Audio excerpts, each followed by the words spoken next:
Greetings, family. OCO, welcome.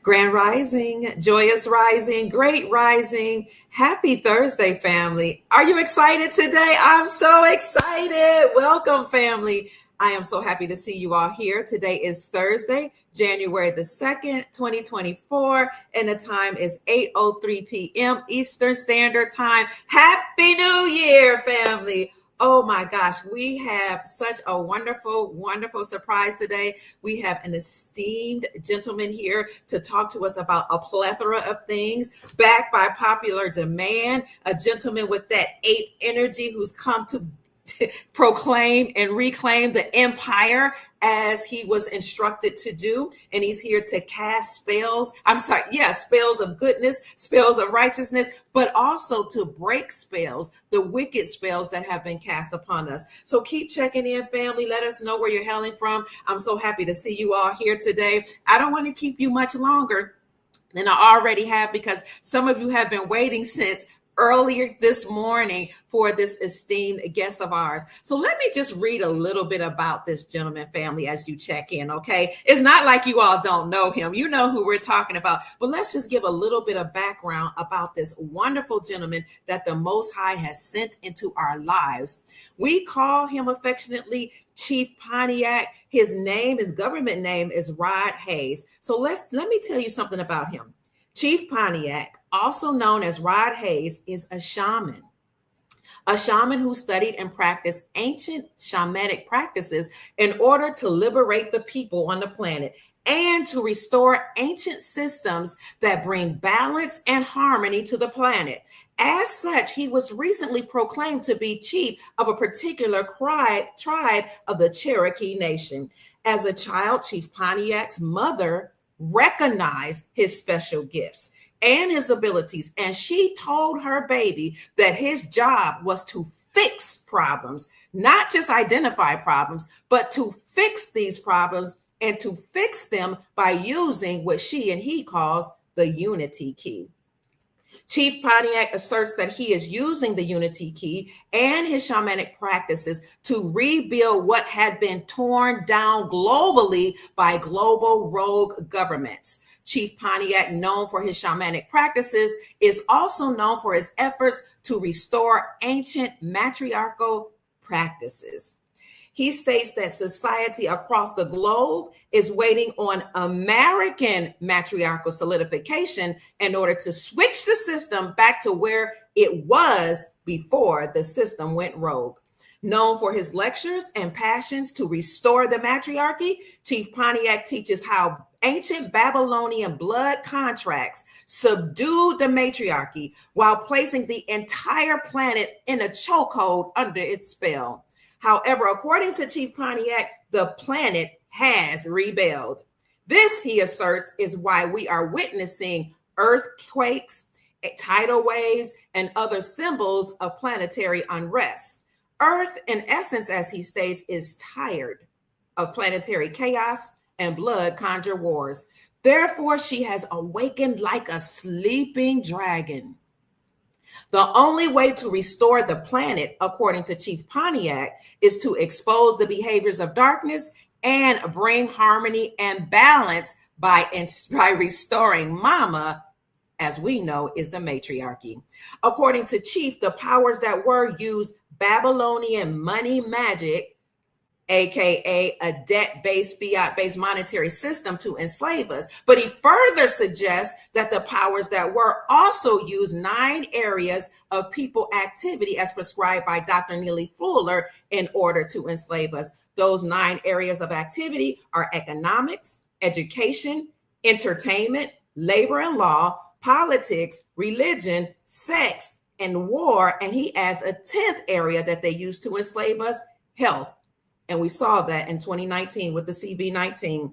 Today, Chief Pontiac, along with Mama Kia, are here to break spells by exposing these activities while also bringing joy and good news about positive activities that are presently occurring that were set in motion to liberate the Most High's people. Family, please, without any further ado, help me welcome none other than Chief Pontiac, also known as Rod Hayes. Hey, Chief. We can't hear you, Chief. That was amazing, Dr. Kia. Made me feel like I was important. You are important. You I'm over are here super listening to important. you. I'm just a blushing. And then you got the message right, too. Really? Okay. Yeah, the message is that because the only time when we didn't have wars on recorded record is during what we call the reign of Atlantis. Okay. And most of us don't know that Atlantis was governed by a matriarchal council of 72 mothers. Wow. Never knew This that. is where your biblical concept of the 72 elders as the guiding council for the king of Israel came from.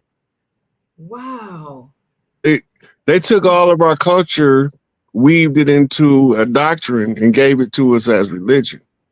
But because we don't remember our culture, we don't know how to unravel the mystery that they gave us, which trapped our minds in a maze of information. Wow. Wow. And so, according to you, based on what I've heard, the way we can restore harmony and balance is by restoring the matriarchy. Is that correct? That's the only way. I don't know if that's going to go over. I don't know if that's going to go over too well, Chief. Because even when you first told me that, I was like, I don't know if we're ready for that, Chief. Well, we got to be ready for it because before 1492, we haven't been away from the matriarchy on the land totally since they've been here. But we had to put the male chiefs out front for the purpose of war. Yeah, yeah. Now, in order for us to perpetuate healing, you have to put the nurturing tribal mothers out front. The mothers is the healers of the nation. Okay. And this is why healed women heal women, because the mitochondrial resonance allows the healed women to be able to download the healing sequence of the woman that recovered. I see. So they use conjure magic to break up the sisterhood. It was called the shattering of the Sibyls. Okay. And those were the high priestesses of the land, the oracles of the land. Right. Mami Wada wrote is part of the Mami Wada writings, and she tell you about it. The sacerdotal seat is the Pope sits under it. He can't sit on it. He's not a woman. And they tell us that it's St. Peter's seat.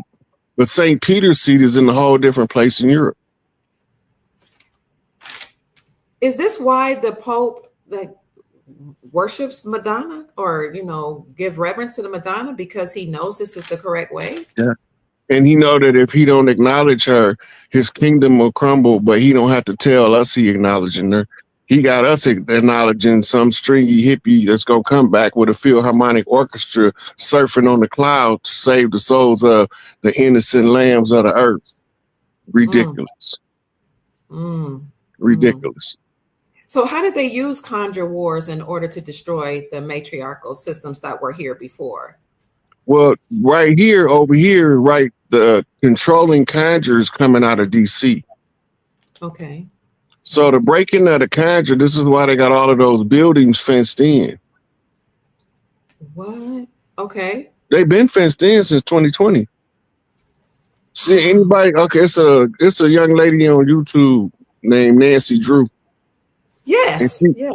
She been going around showing you everything fenced in for the last 5 years. She sure has. You're right. She sure has. And then if you remember the Senate hearings from the Iran-Contra, and if you remember any of the Senate hearings from the 90s, and you see where they doing Senate hearings, that's not the same building. It's not the same location. So they somewhere else masquerading as if they doing Senate hearings. The corporation is dead. It's a defunct corporation. Okay. The most recent thing was they finally fenced in the Federal Reserve. That means we seized that. And on the heels of that, the United States Treasury had to buy all of the banks to keep people from losing all of their money. That's not common knowledge, is it? That the United No, States Treasury bought all the. Okay. the United Wow. States Treasury is not even in Wow. DC no more. It's on tribal land and right outside Reno, Nevada. Wow. Okay. This is excellent news. What does this mean for the people? Okay, so we going away from fiat currency Okay. and we transferring over to gold-backed currency. The Okay. Federal Reserve System was the fiat system tied to the World Bank and the International Monetary Fund. The Okay. United States Treasury system is going to be tied to the BRICS, right? Mm. But it has to come online first, which means they have to crash the Federal Reserve System publicly, so Mm. they can justify switching over to what's used to be called United States Treasury notes. I see. Right. Remember, JFK tried to bring back the silver certificate United States Treasury notes. Mm-hmm. Right. And the Federal Reserve was in on what happened with him. Mm-hmm. Because you got to remember, it was overseen by George Herbert Walker Bush, and he's come from the oil tycoon line on the Bush line and from the bankers off the press guys. Okay. So he got a double interest because he got controlling oil interests. Right. So you got to remember what was going on at the time that they assassinating JFK. He's doing speeches condemning the church for sending people to say, since you're a Catholic, you need to work for us Jesuits. And he pretty much told them the KMA. Right. So he came out and did the speech to separation of church and state. Mm-hmm. Mm-hmm. Right. Then he discovered that there was this all these secret societies was plotting to claim America away from the tribes, from the people. He came out and he did a speech at the press club. Is the name of the speech to the press club, addressed to the press or something like that. But in it, he talks about the secret societies and the methods they was using that was telling the public what was going on behind the scenes. And now he's coming with the Federal Reserve. Okay, they filed bankruptcy, so they're insolvent already. So they got us betting on ass, as they say in the gambling casino. Right? We gambling with money that doesn't have anything to support us to cash it in. Okay. Right? So we use the monopoly money, and we trying to get people to do business with us with monopoly money, and as if it's real. Mm-hmm. Right, and they were only credits to float the banking system to administer this artificial government. This corporate government was what the real bankruptcy was about. The government went bankrupt. The banker stepped in and gave them loans. Then they foreclosed on the loans because the corporate government couldn't pay the loans back. Then when they took over, they used the Congress to pass a series of bills, the Federal Reserve Act, the Buck Act, the Internal Revenue Act, the United States tax codes. All of that came out together as part of a means to turn us into debt servants, put us under contractual slavery, because everybody know debt equals slavery. Right. So and the good credit score means you've been a good slave. Ooh. So they know who they can trust to give larger and larger amounts of access to the credit without having to use their indemnity account. They trade that in the international market and batch roll birth certificates. Right? Wall Street was always founded on human trafficking. When they talk about pork bellies, they talk about babies. Wow. Right? When they talk about all of those are codes. Ain't none of that stuff what they telling you. Okay.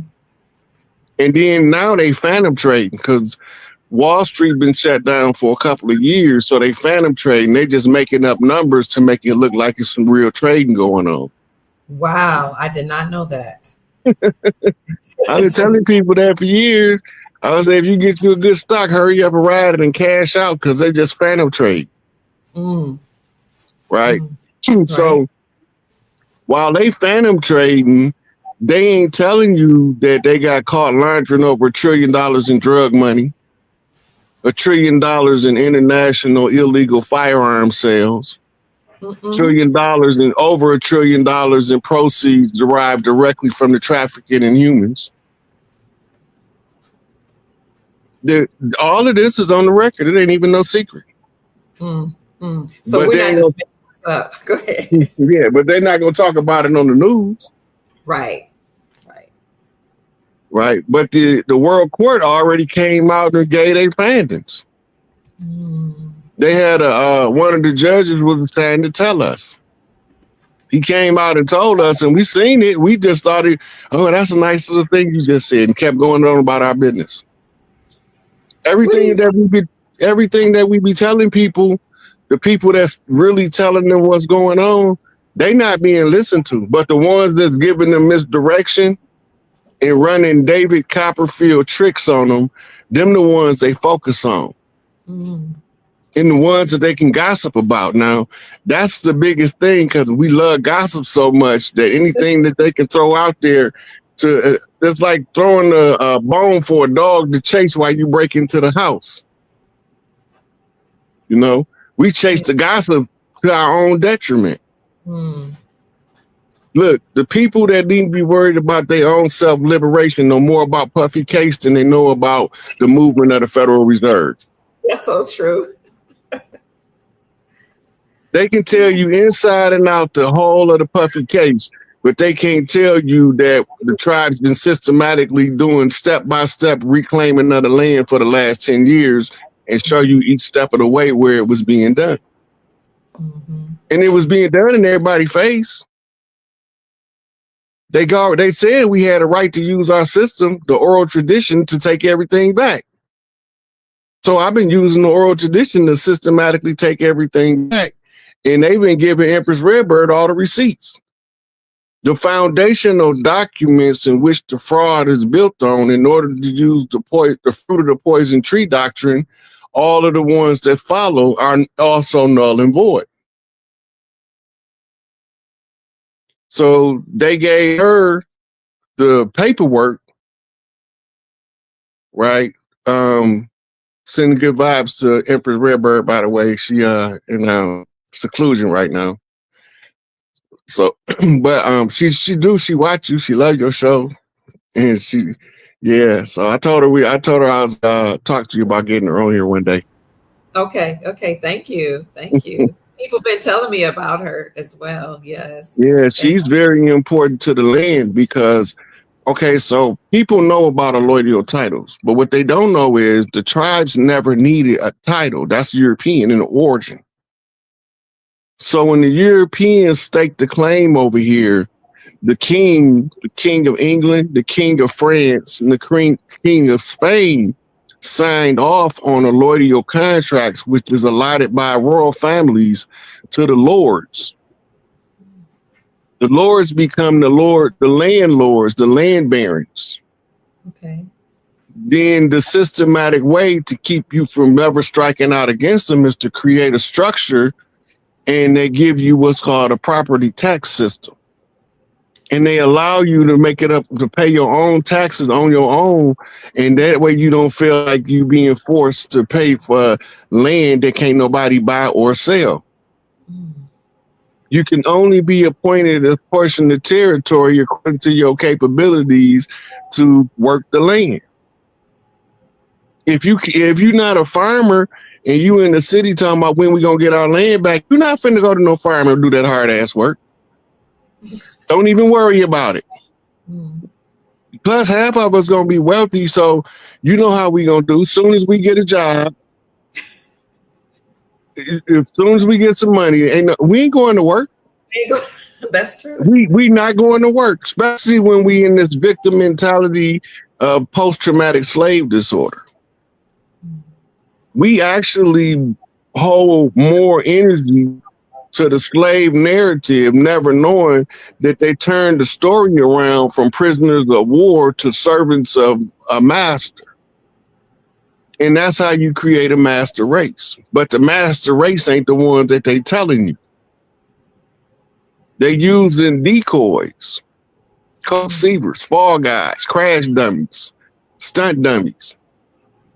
They supposed to take the fall when we wake up because we supposed to be so groggy that everybody screaming kill Whitey think they talk about paleface. Whitey ain't even paleface. He a Moor, according to Black's Law Dictionary. Yeah. Right. So if the white man is a Moor, who the black man? A Maru? They look alike, but they ain't the same. Okay. George Washington challenge in 200 years, you won't know what side of the water you belong to. I know exactly what side of the water I belong to. I'm Mississippi clay dirt walking, organic to the land, sprang from the land like a tree. Autogenous, yes. Been here from the beginning, gonna be here to the end. So when all of these things is taking place across the land, we've been taught to follow the what's called mainstream narrative, because everybody knows it's easier to swim with the current than to go against it. Absolutely. But how you get to be a stronger swimmer is you swim against the current. You might struggle at first, but you're gonna get strong enough to swim against the current.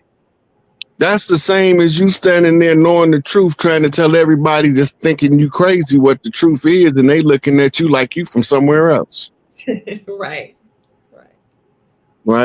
And you just sound like a babbling idiot, but most people don't know that smart people sound crazy to dumb people. And you living in a system that requires them to use Skinner box technology and Pavlovian response systems to systematically dumb you down in education. Let me ask you a question. Sorry, go ahead. You mentioned us being, what you say, prisoners of war.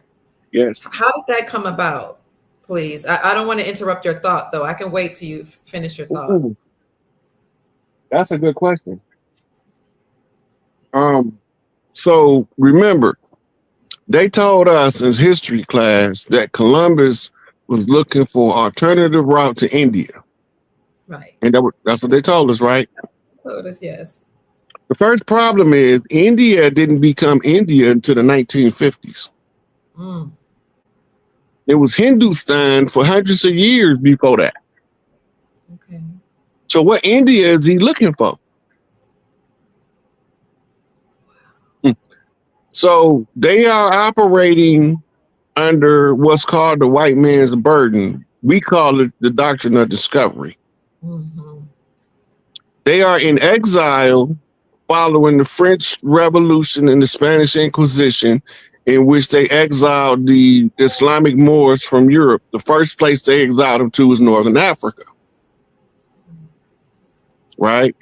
And they went to put ships together to do expeditions because they needed a homeland, because they wasn't native nowhere, wasn't nowhere for them to go. Okay. Right?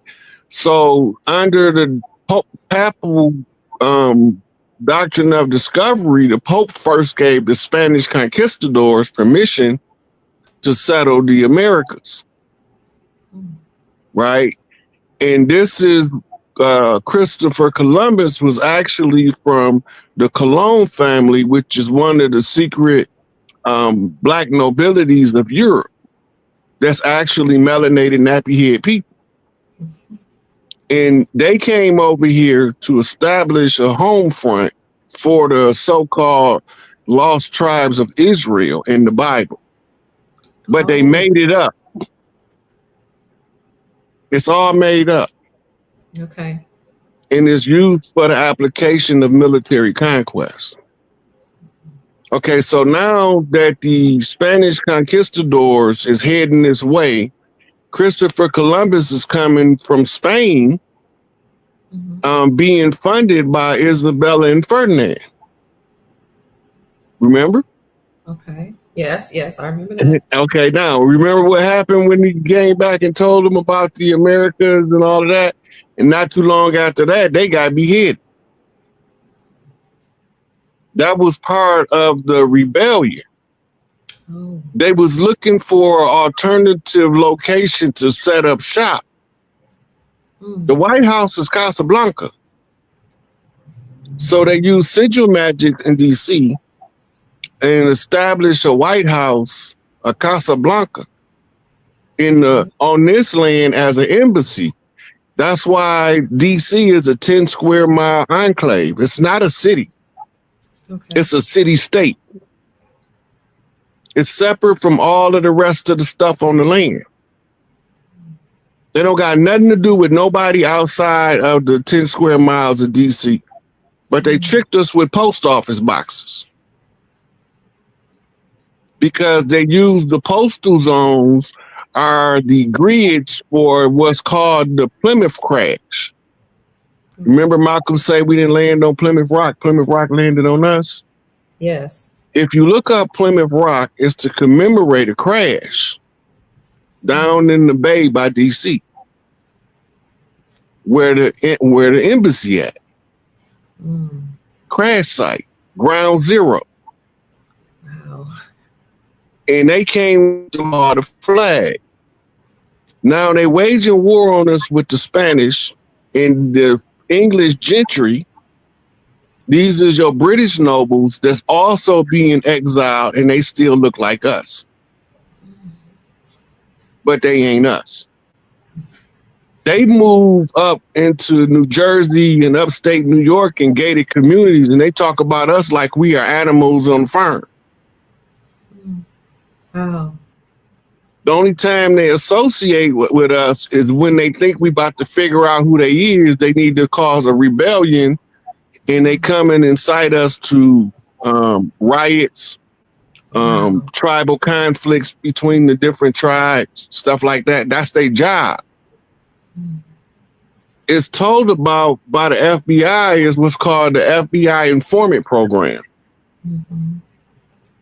Right. And also they had what's called the COINTELPRO infiltration program. Yeah. And they wasn't using pale faces to infiltrate our organizations. Most of us believe that the ADL and the JDL is pale face Jews. They just the cover story. Okay. The real Jews is what they call Zionist Jews, is Moorish Zionist Jews. Them the ones who fell out with Noble Jew Ali. Okay. That's why he had to leave New Jersey. So he set up the Moorish Science Temple and put codes all through the Circle 7, the oral statements and prophecies.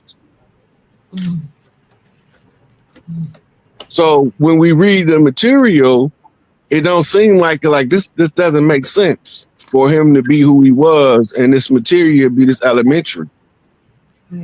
Right? And what the ancestors say, 9 out of 10, the simplest answer is the right answer.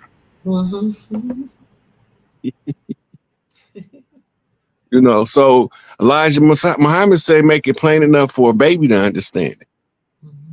So then when you look back at his material, and then they're like, what would he be trying to get children to understand? We don't ask them type of questions when we studying because we too busy trying to be adept in the adept chambers and sound all important with a bunch of dogmatic words that don't mean nothing. But when you see past the charade and you realize how we move versus how they move, and you look back on history, it'll play out like you looking back on a video game. Or you hit rewind on a movie. You can go back, keep rewinding, keep looking at a situation. Hindsight is 20/20 for a reason. Right. So we look to the past and know where we got to go for the future. When I look to the past, I was like, yeah, I don't want to repeat none of this BS that I see. I know that's right. So we going to have to do something different for the future because I don't support none of the shackling the people. I don't support the rape campaign, babies as human food and sex toys. I ain't with none of that. Right? But I know where it came from and I know who was behind it. That's why they call us sinners. Why? The Babylonian magic was written by a guy named Ninnersin. Okay. The ones who practice those ritual rites are called sinners. Wow. And every time they got these people doing communion, they participating in the rites of sin. Mm-mm. Mm-mm. Mm-mm.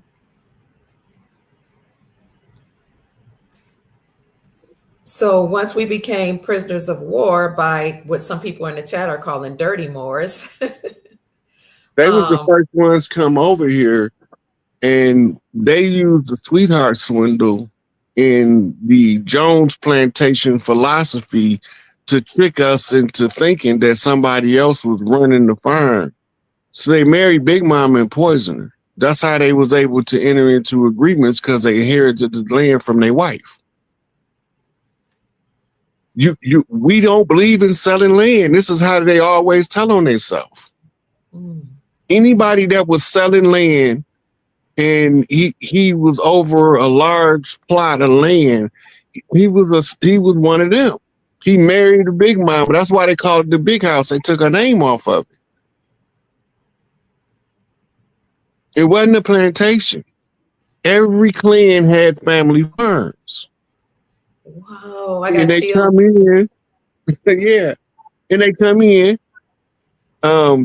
Big Mamas was a lot of times single by 30 because they was married to some old geezer, 90, 80 years old. Right? And she might have 6, 8, 10 babies. Mm-hmm. They knew this. It could exploit the loneliness of the woman. It's the sweetheart swindle. It's the classic Valentine Day seduction.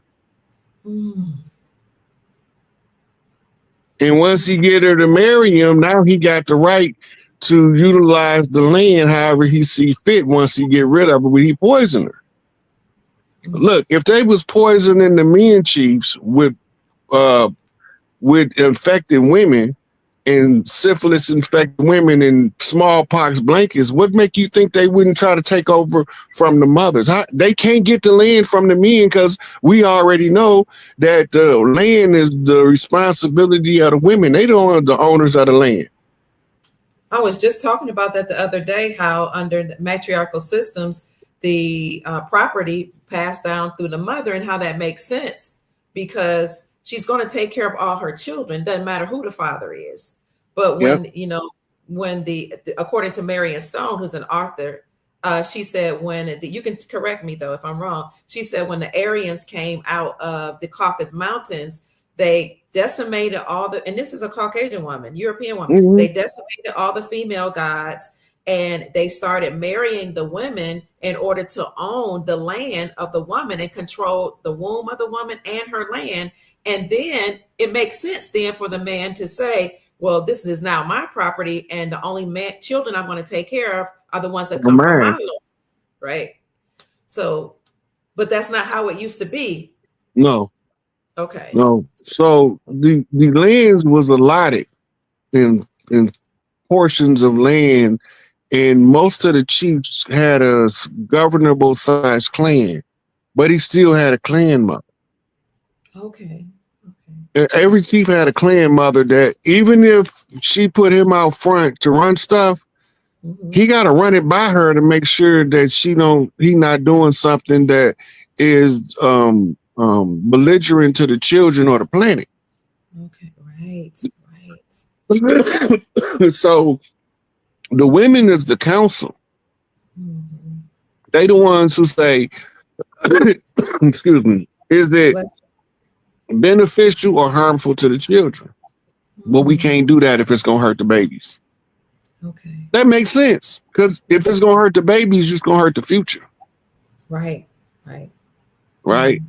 Yes. So how is it going to affect the earth? That's how they got to do all that mining under patriarchy. The strip mining was not allowed under the matriarchy. You had to do tunnel mining.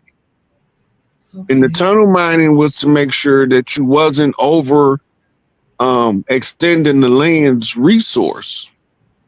Okay. And you're supposed to fill the tunnels back in, but people started living in them. you know, and then they started using them for underground commerce because they found that the mine tunnels can go to another mine tunnel to another mine tunnel. Sometimes all you got to do is move 6 feet of wall and you're in a whole different mine network. Wow. And that was where you get your concept of underground railroad. It was train tracks under the ground, mining tracks. Okay. Okay. And most of the stories of the Underground Railroad is fabricated. They fabricated it in order to attach it to the slave narrative to give us some rebellious heroes that they can control our worship of. Wow. They celebrate the ones that they want us to acknowledge, and they bury the ones that they want us to forget. Mm-hmm. Right? When we have History Month, Native History Month, Black History Month, don't nobody bring up Lucy Parsons. Never heard of her. The FBI's most feared Black woman. She just so happened to be a Native American. Okay. They feared her because she had the genetic right to serve them eviction. She just didn't have a chief advisor that knew the old culture that could tell her what to, this is what you're missing. That's the same thing that happened with Empress Verdiasi. Mm-hmm. She was successful in their system. She won in their system, but they don't never honor nothing when we win in their system. Right. She won about $85 quadrillion. Yeah. Right. Yeah. That was the accumulated value of all of the resources on the land and in the land. Okay. In the geography, remember, they granted her 68,888 acres. Right. So all of that land, the resources in that land that they had stripped it of, they have to give it back to her. But they don't got it. They squandered the wealth. But the Pope was the one holding all of the resource. That's why Donald Trump he went and got the certificate from the White Dragon Society over in the Philippines some damn where. Then he came back and then he had to show it to the military because now under military control from the commander-in-chief, it's executionable as an act of war for them to resist giving us back our gold when we had a title to it. So the military moved in on the Vatican. Look, when they was raiding the Vatican, they was giving subtle reports about activities at the Vatican, but they wouldn't never say exactly what it was. Wow. Okay. Right. They took a whole bunch of bishops, like 80 bishops, they arrested out the gate. They mentioned it, but then they stopped. They didn't carry it on no more than a little article in the back page of the newspaper. That's big news. Yeah, it is. That should have been the headline across all major news networks, unless somebody that was trying to keep it a secret can control the news to that degree. Right. And that was part of the CIA infiltration of the media. They got movies from the 50s about that. So what make you think they wouldn't be doing it now? And JFK told us they was using the media to control and take over. So if he ain't know what he was talking about, he must have been a prophet. No wonder they wanted to get rid of him. Yeah, he was doing a lot of stuff. Remember, the mafia was mad at him because his daddy made all them deals to get the mafia to use their underground connections to promote him as the next president. And they was instrumental in him getting in office. And the first thing he did when they went to ask for their favors is stick Robert on him. Get him, Bobby. And Bobby, he one of them brothers that when his brothers say get him, ain't no backing down, ain't no retreat. You should have never pissed my brother off.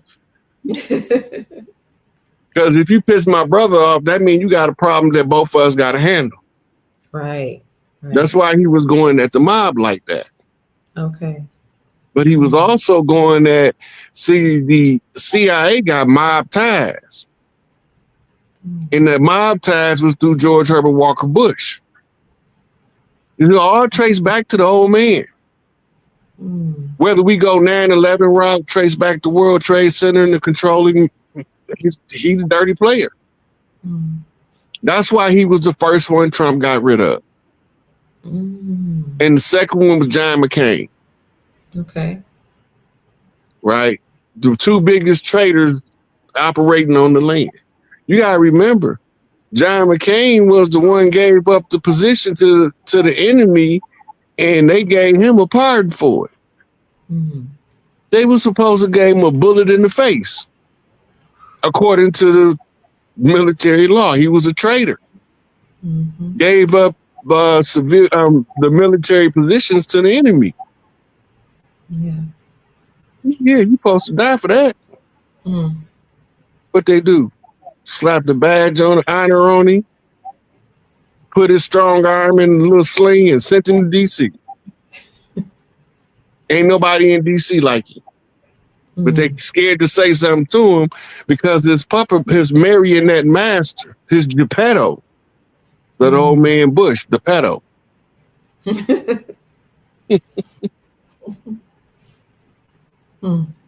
He put Obama in office. He created the Clinton, all them assets. Those was George Herbert Walker Bush assets.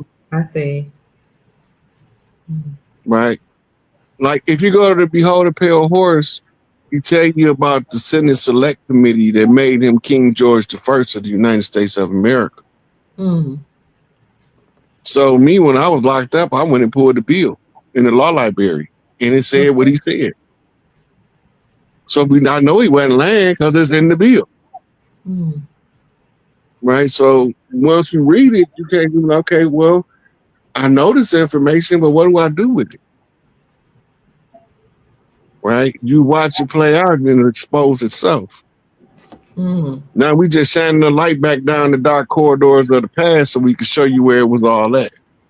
Right.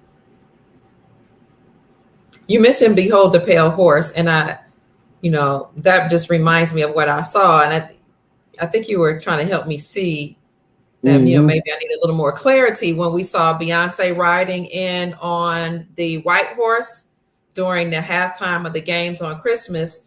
What was that symbolic of something? Yeah. So the biblical reference for the pale horse is not the biblical reference for the white horse. Okay. The pale horse is gray in color. I see. When you go back to the original, the Greek word for it, it's kind of telling you that it's a grayish color, a pale gray. Okay. The white horse, they say the one who sat on the white horse is called faithful and true. Right. In another place, it said, and the one that sat up on the white horse was given the keys to war and went about conquering and to conquer. Right? So they're not the same. Okay. The one who sat up on the pale horse carries death. Right. Right?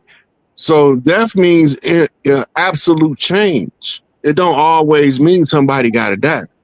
Okay. It just means that the change is definite. It's a for sure change. It's just like reading in the tarot card. Tarot reader be trying to explain to people the devil card don't mean the devil. It mean in the physical world. Wow. But when you talk in the spiritual world, they give you the lovers instead. When you look at the cards, they mirror images of each other. One is above and one is below. Right? It's the same thing with the death card. Right? They tell you get the death card, people think somebody about to die. It don't mean death in the literal sense. Let's see. Right? It's oracle reading. Death means an absolute change. Something that was once vigorous in this form is no longer in that form. It don't exist no more. It's dead. When the caterpillar comes out of the cocoon, that as the butterfly, the caterpillar itself is dead. Right. But when you look in the cocoon, you can't find the caterpillar. You just see, you just seen the butterfly come out. So now you're trying to figure out what happened to the caterpillar because he ain't there no more. Mm-hmm. Right? Metamorphosis. So help me Absolute understand. change. Okay. So help me understand. Can you make it clear for me what the symbolism of Beyonce it was riding on a white horse? Because I know they do things through codes. Yeah. So in Mexico, it's called Jefe Blanco, the white boss. And its symbolism, she used in the Western style cultural symbolism. That means Southwest primary origin for the Western style of dress. Okay. And so she's telling us it's from the West comes a conqueror. Okay. I don't know what song she was singing, so I can't go into like how that tied to what she was doing. Okay. But the whole thing, if you notice, she came with a whole white army. Yes. Yes. Right. And you notice they've been having a lot of fog on the West Coast. Mm-hmm. It's a big ass ship cloaked over there. Makes sense. So when the cloaking agent for the ship falls to the earth, it looked like fog. And you will know that it's chemical based because it'll float on water, turn into foam. Okay. Right. So that's the cloaking agent for the ship. So she's telling you the ship coming in on the final hurrah from the west, southwest. So if you ever see that picture, it's a picture of America. It looked like it got the A written across for the solar orbit. Okay. And you've seen it on the deck clock. It's been on the deck clock. That's the proposed trajectory of the returning Nibiru ships. Ooh, okay. Right. But they can only come when the tribes are back in power. Because they got to get rid of the ones who was holding the power from the old system because they the ones who corrupted the earth. The whole idea and descriptive analysis of this place called heaven used to be earth when it was controlled under the matriarchy. That's why all of those masculine species wanted to come here to relish in the energy of this divine feminine. But when they got here, some of them was a little fruity and they got jealous of the women because they was used to the male attention. Oh. And now they want to know why the women getting all the attention. Because we don't want to look at your hairy ass. We rather look at her.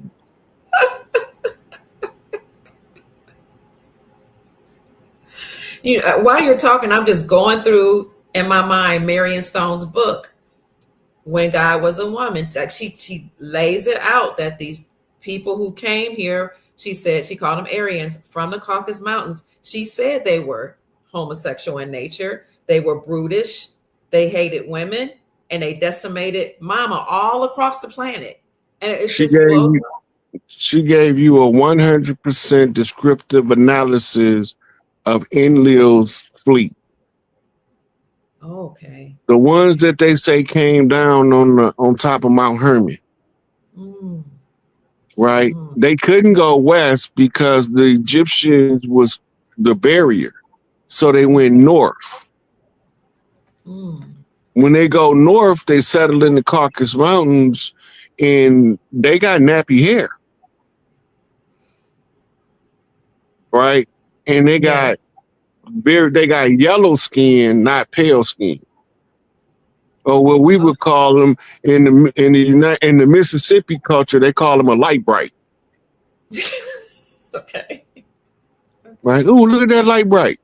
I mean, that bright boy and that bright girl down there.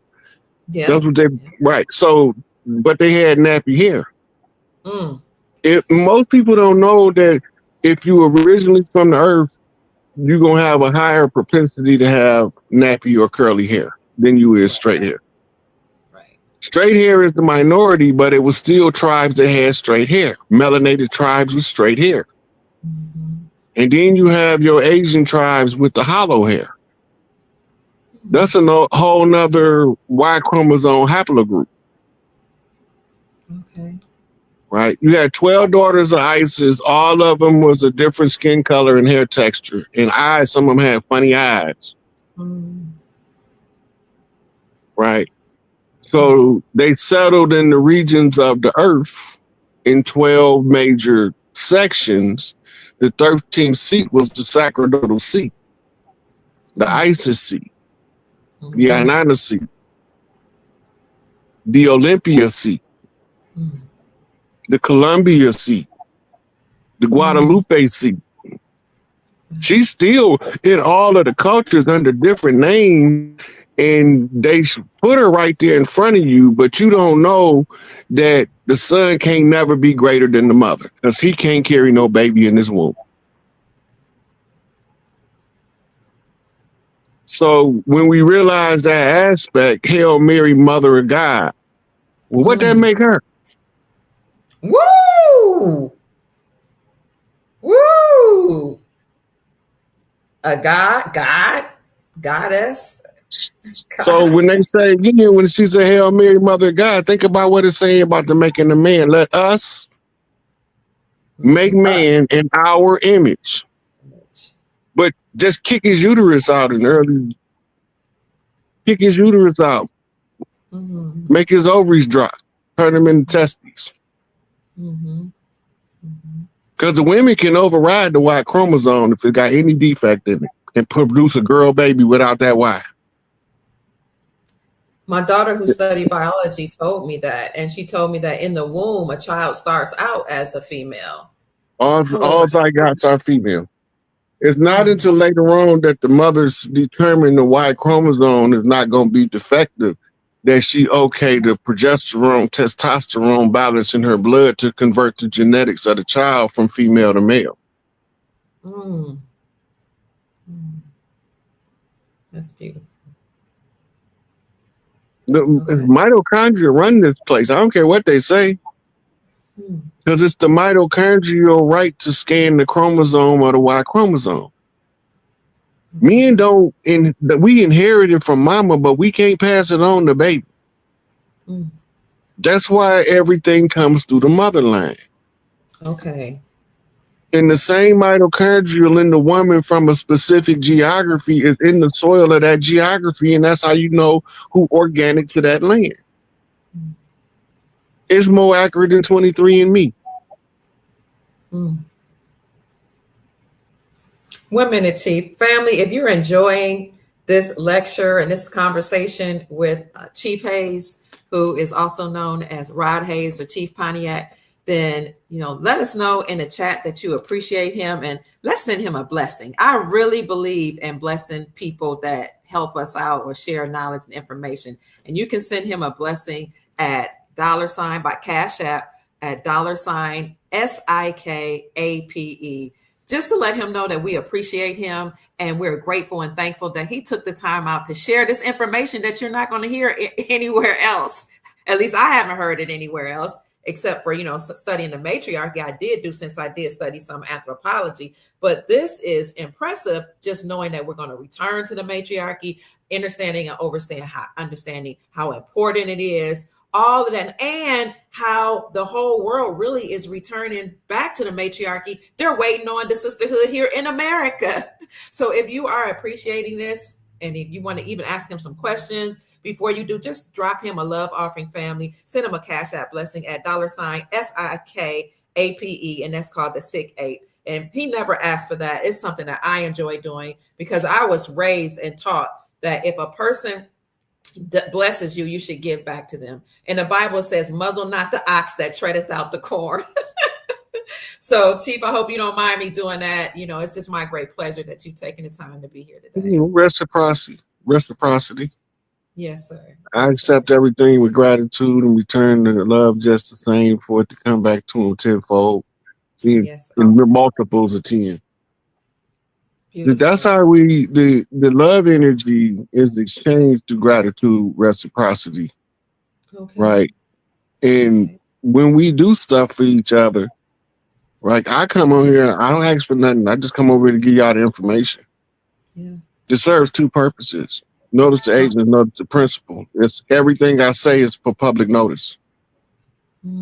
So when I'm telling them to close this stuff down, it don't matter what platform I'm on. I'm not personal property. I'm community property. I belong to the collective in order to get their stuff back. So all the knowledge I got was paid for by my brother and my sister and myself. Right? So I'm just giving back because I ain't got nothing else to do with it. What I'm going to do? Go die with it? It ain't going to serve me no good in the grave. That's right. Right? That's right. But if it'll benefit the collectives to know the truth about the lies they told us and the land liars that signed their name to them damn lies and where to find them at, I'm going to tell them. I'm going to tell them because our people need to know that they ran so many kind games on us. And they old kind games. They still using them. Right? But now that we know the MO, the modus operandi, method of operation, how they do a thing, we can defend ourselves now. Absolutely. The power of the conjure magic is to keep it a secret. Expose the secret, break the spell. We was under 3 major conjure sleep spells. One out of Sumer called Kingu. One out of Egypt called Amin. That's why they got people saying Amin behind all their spells so they could tell their inner god to go to sleep. And then we had the Crispus Atticus George Washington conjure spell. Okay. So now we coming out of triple darkness because we coming from under 3 sleep spells. And they were all amnesia spells. So they tripled down on the amnesia to try to keep us permanently oppressed. I just decided I didn't feel like being oppressed. So I was just going to tell people how to break the conjure by knowing where it's at, who did it, and what they do it, and how it worked. Because once you understand how the blood magic works, and you'll see them doing it right in front of you, all you got to do is elect not to participate. What exactly is this blood magic? When they do conjure with magics, they make them into contracts. And the contract had to be written in the blood of somebody that's absolutely 100% innocent. Once they get the blood of the innocent, they tie you to a contract based on 2 biblical verses where it say that the blood of the righteous shall not be spilled in vain. The side effect to that is they have to do what's called conjure maintenance, which is where you get your modern slaughterhouses separate from the butcher that only butchered when the family needed something to eat. The butcher every family had a family butcher, every clan on the family farm. It might be an uncle with 10 nephews learning the butchery science, or he might have cousins from different clans learning it from him. And then he sent them all home. But when we have the pit masters come out and do the barbecue, they're trying to make us seem like we got that from somewhere else. You can see them barbecuing in the paintings and the Mayan paintings. Cooking over the open flame. Those old pit masters. This is what your Juneteenth celebration really was. But they needed to monetize it and they needed to tie it to the slave narrative. Wow. The teen days, 13th to the 19th, used to be where all of the pit masters go to their big mamas and they cook their contests. The young guys that's learning how to barbecue, coming up with their own recipes, and they bring them to Big Mama to see if it's a good recipe. When we take the barbecue and pass it out for the family to take home. We ain't had grocery stores. Everybody had to eat off their family's farm. And that's why they turned them into plantations, to make us despise working on the farm. And that way, when they poison Big Mama, and the house nigga take over, and appoint the Jones to govern the plantation, right?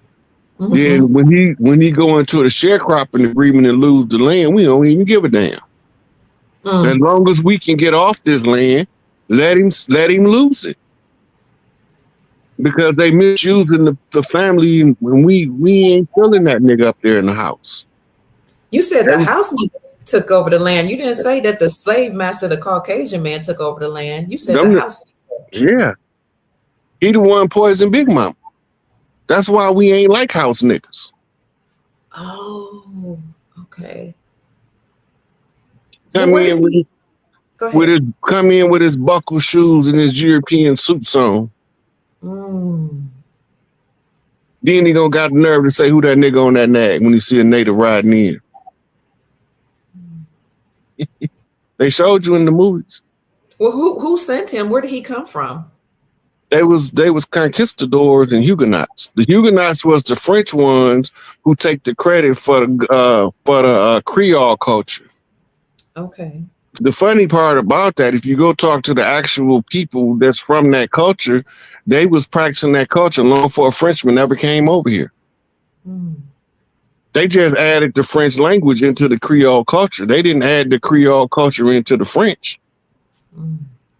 They was already there. That's their tribal standard of living. They whole culture about who they are as a people. That's why they tried taking Mardi Gras. You see, they won't mess with Mardi. The first time they didn't mess with Mardi Gras in about 140 years. They know what they doing. They trying to create chaos and wire up the tribe so that we can't follow the continuation of the process of reclaiming what's ours.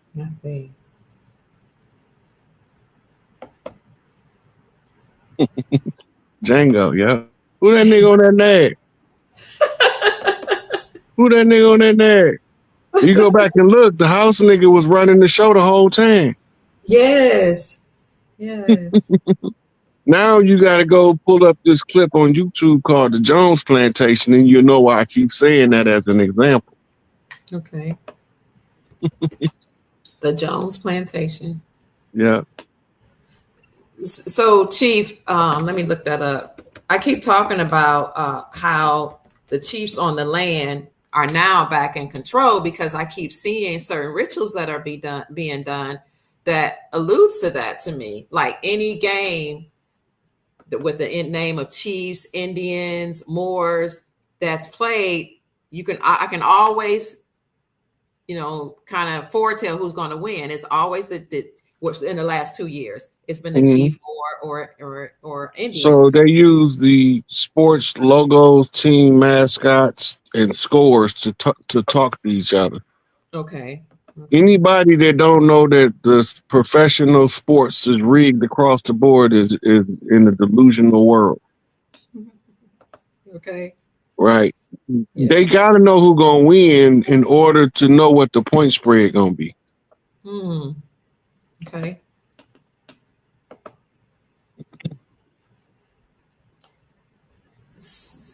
Go ahead, Chief. Go ahead. I was just.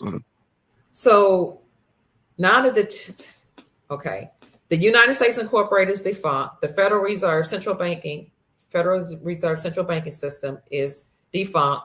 The United States Treasury now own the banks. So who's running things now, and what is that going to look like in the very near future? Now that the old system is done away with. So eventually they're going to have to make the public know about the transfer of government, the transfer of banking. All this has to be known. They can't keep it a secret. Okay. Right. They have to come out and let us know. Okay. Donald Trump told the banks, he gave the banks an order to start, what they call it, forgiving mortgages and credit card debts before the, I think, 19th. And his inauguration is the 20th. Right. And he got a consequence for the ones that don't do it by that time, too, is in there, too. So that would be, yeah. So public notice and implementation of that, what people are calling Nasara and Jasara, the debt jubilee, which by the way, you know, we noticed that the Pope who opened 5 doors or 5 portals is calling those 5 portals or 5 doors jubilee doors. Mm-hmm. I think it's very telling. Yeah, that's for the 5 P's. It's politics. I forgot what they all are, but they got those 5 P's of government, right? And they use that 5 pillars. It stands for 5 pillars. The 5 pillars is normally in front of one of the buildings, the state building. Okay. The 5 pillars because they use what they call 5 pillars of government. Here's one. I don't know if this is right. The 5 P's of the SDG. Now that might not be it, but they call it People, Planet, Prosperity, Peace, and Partnership. Yeah, that's the cover story. But they really use in the 9 areas of people, activity, and health. Okay. Right. And the 9 is also a P. Right. The number 9. Okay.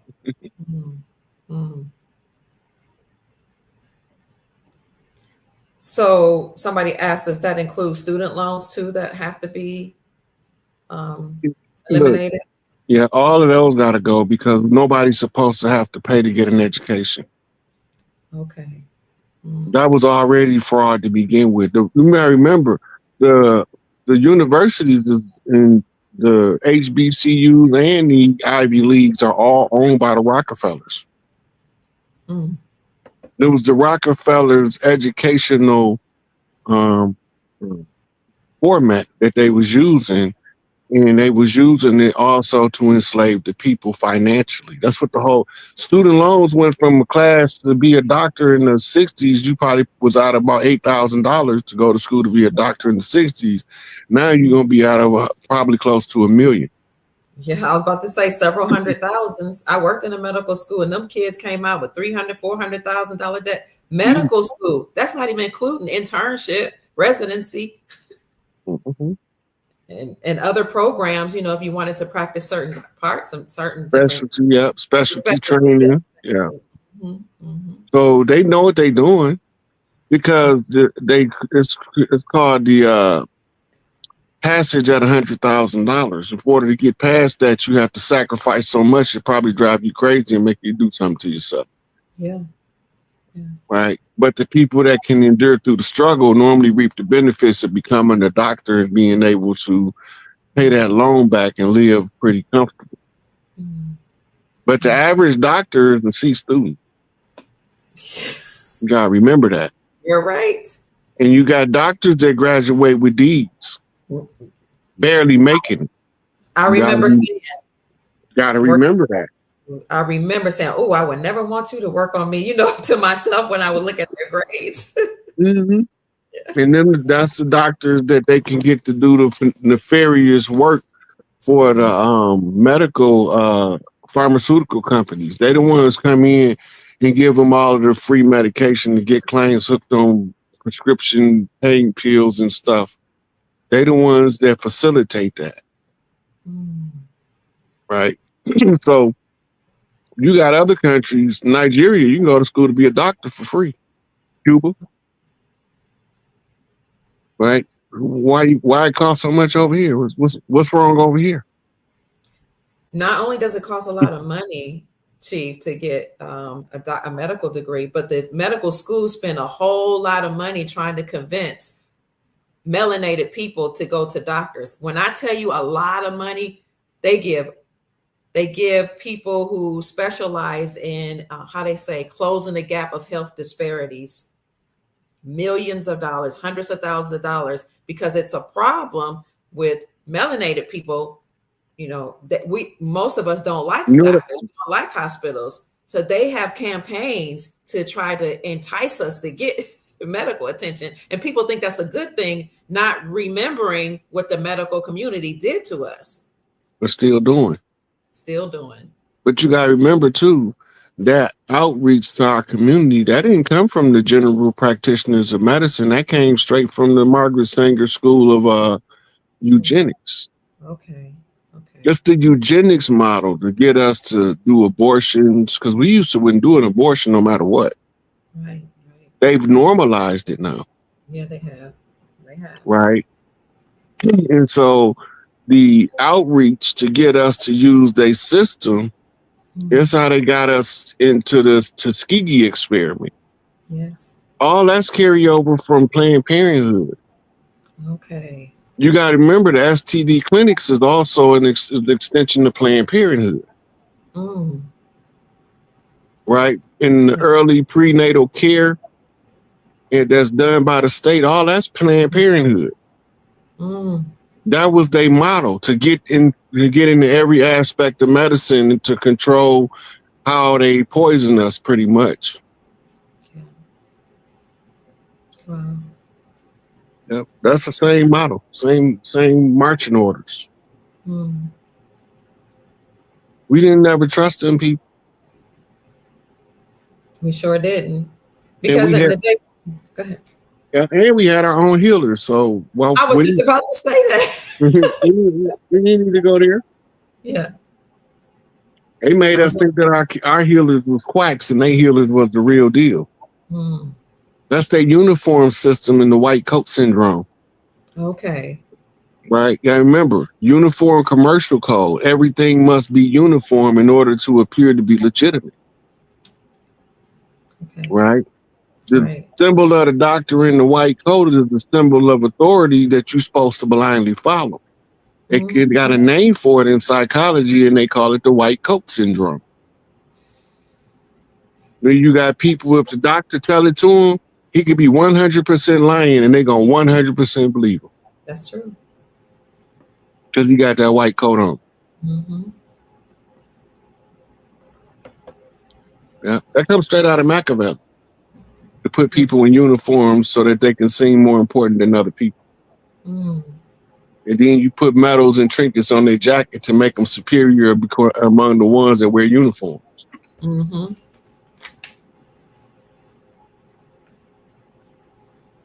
So you're exposing a lot of these things, along with blood conjure wars and all this magic that they have used to cast spells on us. What's next? Now that you expose all this, what happens next? What are we supposed to do with this information? Well, one thing is, once you know that there's a spell and how it worked and that you was a target of it, you take away the power of it by removing the secrecy. Okay. So even the people that's diehard Christians that heard the message, don't try to convince them. Okay. Because they blood gonna talk to them over time and wake them up. Every time they get ready to do one of those Eucharist communion rituals of eating their God and drinking his blood, they'll realize that that's a simulated cannibal ritual used to subdue the minds of the people. You can't unhear it. You know it now. That's one of the things that woke me up. I was literally taking communion one day, and I just woke up like in the middle of taking communion. I was like, do you hear yourself saying, I will take the blood of Christ and I'm eating the body of Christ? But if anybody else does that, they will call him a cannibal. They will call him, an idol worshiper. And I'm not saying this to offend anybody. I'm saying this is what happened to me when I said, you know what? Something about this just doesn't sit well in my spirit. And I stopped. The moment I realized that I just said, I said, now my ancestors, if my ancestors were to do this, if they were, it reminded me of, what they say, people that practice voodoo, they drink blood, they eat the body of others, and I was like, but what are we doing as Christians? It just didn't sit well with me, Chief. Mm-hmm. Well, we used the church originally to hide our standard rituals. Okay. That we already did. You see them today as shouting in church. That came out of voodoo. That's voodoo culture that has nothing to do with the church. Okay. What they call speaking in tongues in the church over here. Go see if you hear it in the Catholic Church over in Italy. It's not, they don't exist. Yeah, yeah. It's not Christian culture. That's straight out of the Voodoo. Okay, okay.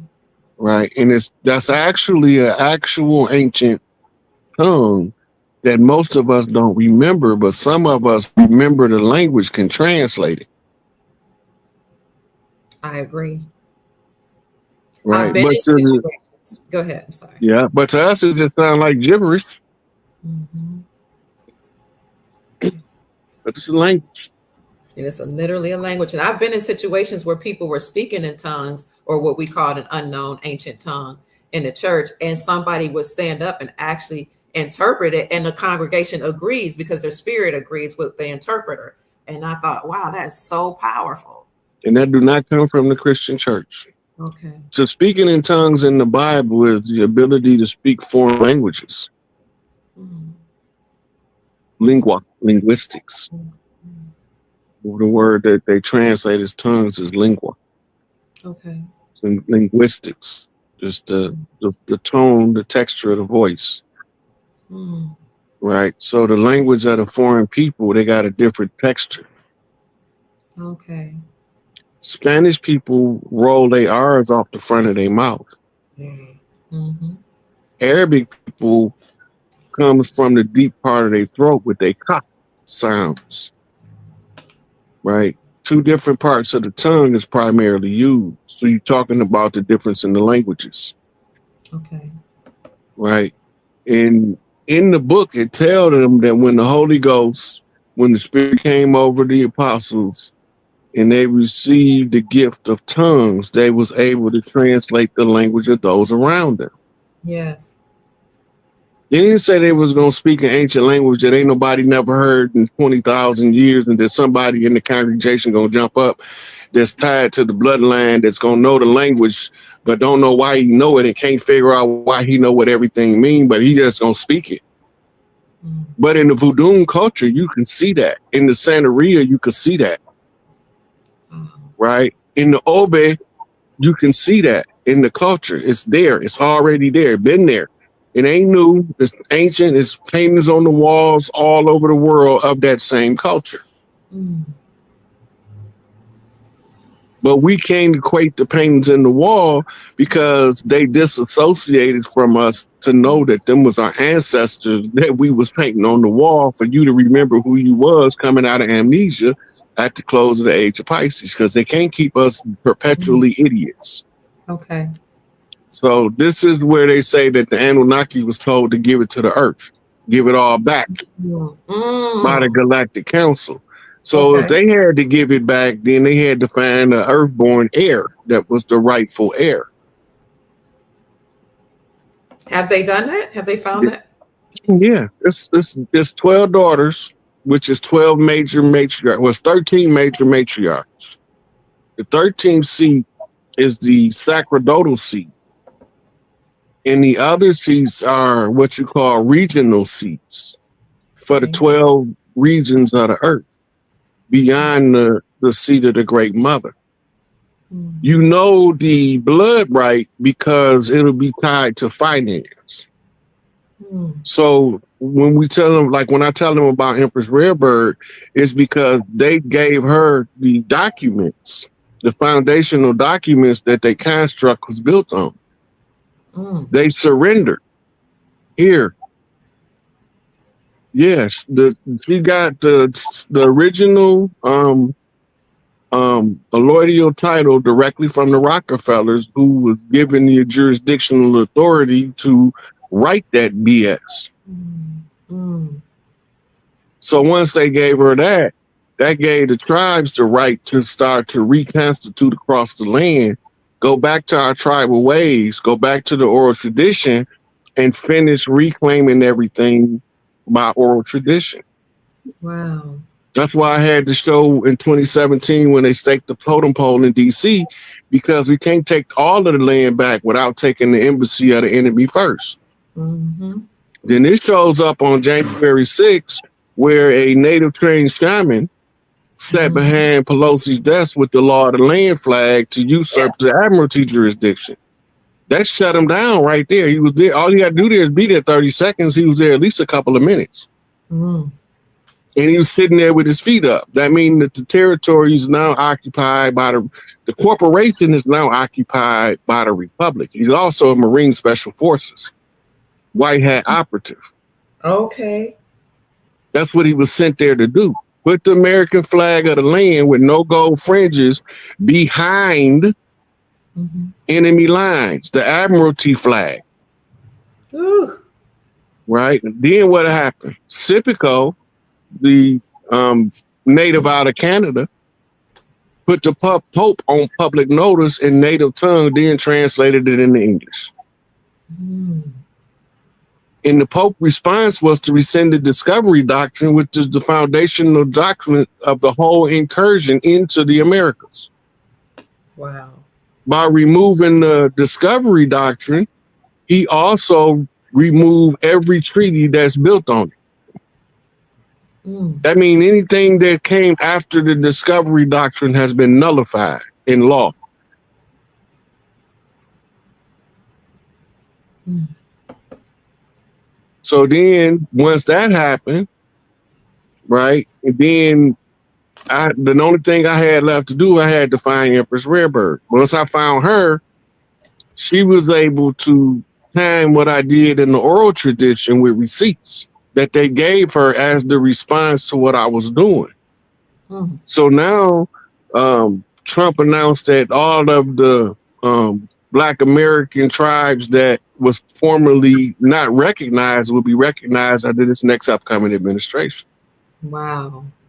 They also was holding Senate hearings about a week ago about the rightful heirs of the Cherokee Nation, because under the Cherokee, you have different tribes that also have leadership hierarchy, right? But they got to have what's called a prime leader. Mm. They know who that is because they gave her the paperwork.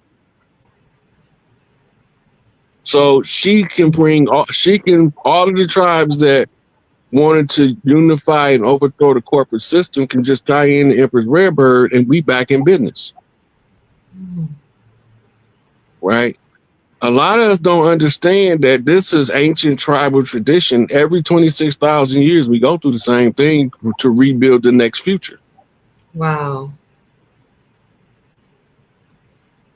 Now, how did they identify Empress Rarebird as the one to whom to give these documents? They've been watching her whole life. That's like they've been watching you and they've been watching me. And if you think they don't know who we is, then you naive to your enemy. They know who every one of us is. They following us from birth through our lines because they know who our mothers is. Mm. Their only problem is they thought that all of the ones in my generation would be so gung-ho about killing. We kill each other. It won't be one of us that'll be able to help. Mm. We the elders now. Amen. Absolutely. We the elders now. So we got to do the job of the elders, and that's to tell all of the babies, they look, hold up, y'all got to stop killing each other for a minute. Y'all need to see this.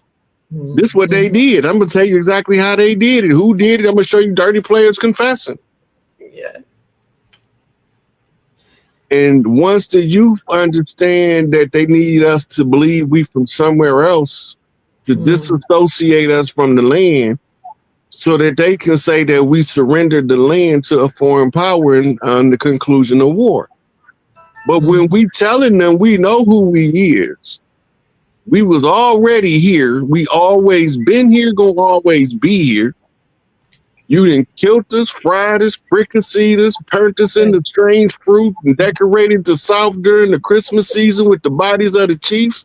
You done executed chiefs, shot us down in the streets like rabid dogs. You done blew up our families like you did John Africa in Philadelphia. You done sent direct hits on certain people like you did Malcolm X and Clarence 13X, like you did Tupac Shakur, like you did Christopher Wallace. We know what y'all did. Mm-hmm. And you killed our babies in the womb. And killing our babies in the womb and torturing the mothers. Mm. Right? They doing inappropriate birthing rituals that separates the maternal connection from the child, and then they separate the sisterhood. Because now the woman don't have a sisterhood to balance her energies against some healed women, so she can understand that what she going to is the side effect of them prematurely cutting her baby umbilical cord, and that her baby didn't really die like her chemistry told her, because she's seen the doctors when they cut it. Mm-hmm. But because the baby never got to suck the teeth to circulate the colostrum through the umbilical cord for the chemicals in the placenta to tell the mother to let go, so she could send the rest of oxytocin while she watching the baby feed, stimulating the connection between mother and child. Proper parental bonding, pair bonding at birth. But when you interrupt the proper pair bonding, then the mothers go through a crisis, a caregiver crisis, where she can't not quite get her feet under her in her life. They know what they're doing. They're doing it on purpose. You can't tell me they don't know, because I wouldn't know if they didn't know. Right.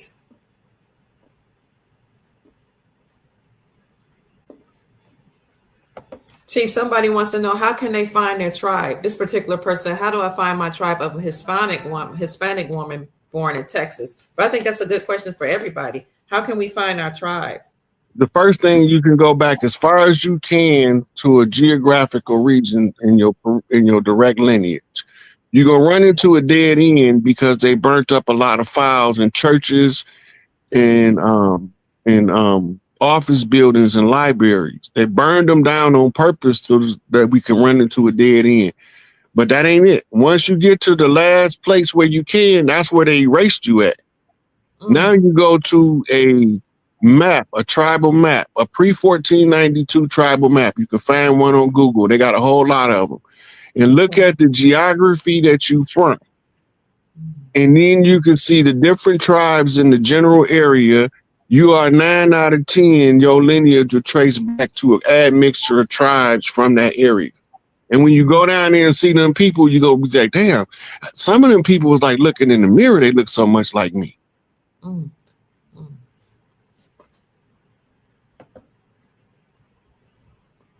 That's beautiful. That's beautiful. Chief, I have a lot of European friends who really enjoy this type of information. And then I have some that feel a little uncomfortable because they don't understand the necessity of expressing our concern about being lied to, that we are the, autogenous copper color races found here by Columbus. They don't understand. Everybody not supposed to. Everybody not supposed to get it. It ain't. It's our job to get it. It's Jay's job to watch it. What happened once we realize. Okay. Once they see that we realize the real lies, and they see us moving accordingly, we starting to come together now. Right? We started to greet each other different on the streets now, because we in the awareness that they want us to hate each other so bad that they put every kind of device or divide and tactic in our community. Yes. In the generation my mama came from, siblings was fighting over who the light-skinned sibling versus who the dark-skinned sibling. Yeah. And I seen my uncles and my mom and them having that conflict. I went to intervene. My mama told me, you stay out of that. That's before your time. You got a whole nother fight to fight. You ain't got time to be worrying about who light-skinned and who dark-skinned in the family. Okay. And I was like, yes, ma'am. And I got a relationship with all my cousins that we, whenever we see each other, it's all love. Yeah. On sight. And we huggers. We huggers. So and ain't nobody in my family gonna hug you if they don't like you. They just not gonna do it. That's just how the whole family wired on both sides, my mama and my daddy family. We ain't finna be hugging people we don't care nothing. I ain't feeling you like that. I don't want you that close to me. But if we give you a hug, you're gonna know we mean it, because you're gonna feel it. You're gonna feel it. I'm working on that. I'm working on that because there are some certain people that I know don't have my best interest at heart, but I'm like, just to save face, I'm gonna go ahead and grit my teeth and hug you. You know what I'm saying? Ain't nothing wrong with you letting them kiss your hand. Here, darling. Yeah. Yes. Hey, look, Sophia Loren did it with her passing ass. Ooh. Hollywood's first sophisticated lady. The most classiest out of all of the actresses. How do you get to be the classiest of the classy? Gotta have some soul in your blood, baby. Right? It's natural. Right? The noble character it betrays the royal blood. They're saying kiss the ring. Yeah. Look. And then you let your family know that if there's got somebody with them that you don't want to hug, you ain't hugging nobody. Your family already know what's up. They really do. They won't feel no type of way because they know that you don't just want no any of your body infected you with their rotten ass energy. Let them kiss you. Curtsy. And let them kiss your hand.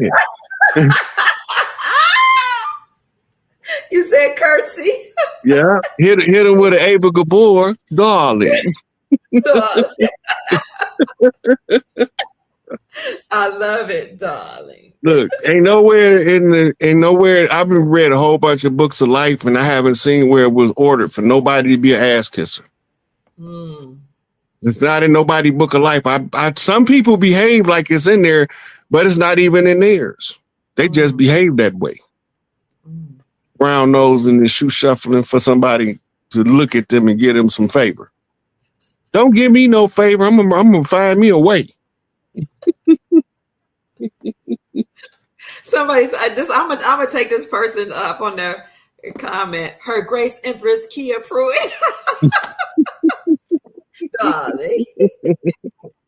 Yeah, you ain't got don't mix your energy. Don't let them people contaminate your energy. Especially when you coming from the true place and the pure heart with no ill intentions, and you feel that nope, that's your ancestors telling you don't you touch that motherfucker. Don't let him be rubbing his nasty ass heart chakra up against your purified energy. Try you get seduced by vampires, blood sucking haters. All vampires don't suck blood, some suck energy. Wow. They see you in a good mood, they ain't happy till you get pissed off. True. And you got people that live in the house with them and call them husband and wife. Preach. You can't. If it get peaceful around there, they unrest sets in. That's not normal. People think it's normal. Yeah, they do. But their relationships is based on slave system. That's why they think the marriage license give them the right to own the other person. I signed that paper, I own your ass. No, you don't. Right. That's what I did learn that the marital contract is a contract between the two entities, and the state and God is nowhere in that contract. Not at all. The tribal marriages is always for a reason. The love is the added bonus. Okay. But normally they arranged. In the people arrangement, they know the character and the nature of the persons that they arranging the marriage with. Okay. So they know that based on how this person operate, based on how that person operate, and they move in a similar, they'll make a good couple.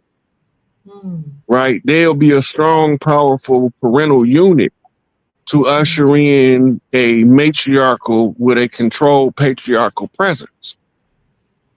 Because the whole thing under the matriarchy, the patriarchs is not as nice as they is now. They sissified under the patriarchy. They become more aggressively protective of the women and the children under the matriarchy. They become more calculated, more focused on functional relationships under the matriarchy.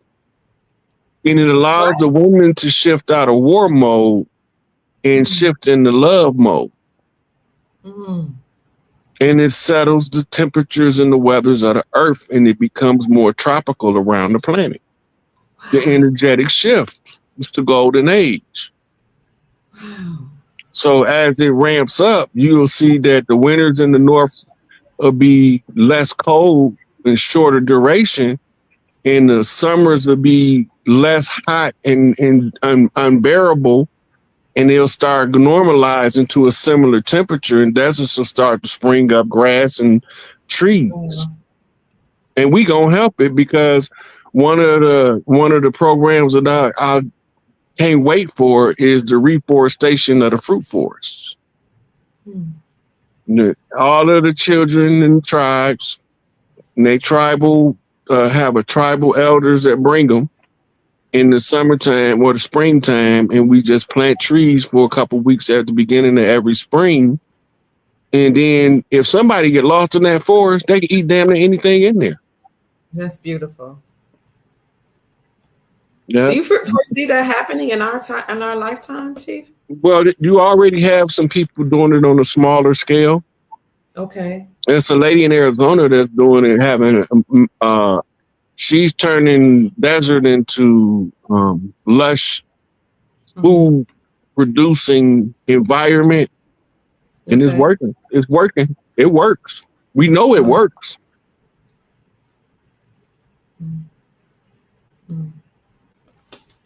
You mentioned earlier that we're all, many of us are about to become wealthy. Can you speak on that a little bit? Like, where's that wealth coming from? How do you know this? So what do we need to do? Okay, so in the Indigenous Rights Act, they gave us all of the wealth back. Okay. It's written. It's in ink. All we had to do was identify it to activate it under the oral tradition. Okay. So it's been identified, and the fact that the United States Treasury moved to tribal land is a significant moniker to tell us that the tribes is in control of the currency. Ooh, okay. Now we got to switch from Federal Reserve notes over to United States Treasury notes. Okay. And the person that they have to contact who has the banking codes in their DNA is Empress Rarebird. Once they get ready to activate the new system, they have to use her genetic code to unlock the combination lock. They already told her that. It's all in the DNA. That reminds me of Princess Elizabeth, a person that I interviewed a couple of times that said the same for her in the Philippines. And it's this kind of stuff, like, we've never been taught this. But it's true, though. It's true. Okay. Okay, so you got 12 regions. The Philippines and a lot of those Pacific islands, they have a series of big mamas, right? Or clan mothers. And then they all among themselves have one with the blood that's closer to the matriarch that founded that settlement over there. And she becomes the blood heir. They've been knowing who we was for the whole time. They've never been asleep to who we was. We just didn't know. Right. Okay. They followed all of the chosen ones. The ones that they can convince one of us to kill got murdered. Right. The goal was to always keep the leadership down. Stop them from having competent leaders. And when a competent leader come up, if you can't kill them, because some of us is persona non grata, hands off, you can't touch them. Right? And some of us, they got a period of time where we touchable, but if they don't recognize us as a budding chief and we get to reach a certain age, now we persona non grata, they can't touch us. Because they got to give the next generation of chiefs the opportunity to look over the history records and determine who we are versus who they are. And if you can see the difference in two people operating as one group of people with two different agendas. Right. And I didn't show people videos of them in them gated communities talking about us bad. They don't want us nowhere around them. But people think that they us because they look like us. But they ain't us. You don't believe me? Ask Kendrick. He'll tell you they not like us. They not like us. There's a book out that one of my professors had us to read, and he was a well-known Boule member, and it was called Our Kinds of People. And it was about elite people that look like us, but they let you know we don't mess with y'all folk. Yeah, well, you got to remember that they had melanated people like us coming from foreign places that's classified as white in this government. Okay. It was a big deal about an Arab guy who sued them because he ain't want them to look at him as separate from us. He wanted to be looked at. I'm gonna be black too. Wow. All the people over there look like me. Y'all call them black people, but then y'all call the people that don't look like me white people. He ain't knowing it had nothing to do with the genetics. It had everything to do with invaders, the white man, chest turn. Black is the defenders, chest turn. In legalese, the descriptive analysis, black is civilly mortis. Why? Because we presume dead and lost at sea. How are we dead and lost at sea when we own the land? Well, where did they get a salvage right from? The salvage right gave rise to the squatter rights, which allowed people to just go set up shop on somebody's land like it was theirs. That was the squatter rights. That was issued as an addendum, right, to the salvage right. What is the salvage right? The right to recover the lost property. Right? Who is the lost property? The jewels of God, according to Adolf Hitler. We God's jewelry. But it ain't the men. It ain't the men. And the part about it that most people can't swallow is the real God man is the God man that's man enough to tell you God a woman. Always have been, always gonna be. You can dress all of these precepts drag as much as you want. You still not gonna make them be the God woman. Because they don't got no uterus. They don't got no portal. They disqualified from the function by prostate reference. They was denied the uterus. So they gave him a prostate to replace it. Okay. They who? They gave him a prostate to replace them. Who's they? The women that created the men. Hey. Okay. The women that created it. Because when if God made man in his image, then God is a woman. Man is just a woman inside out. Yeah. The coochie fell out. That's why they be acting like they coochie fell out. That's why some of them be acting like bitches.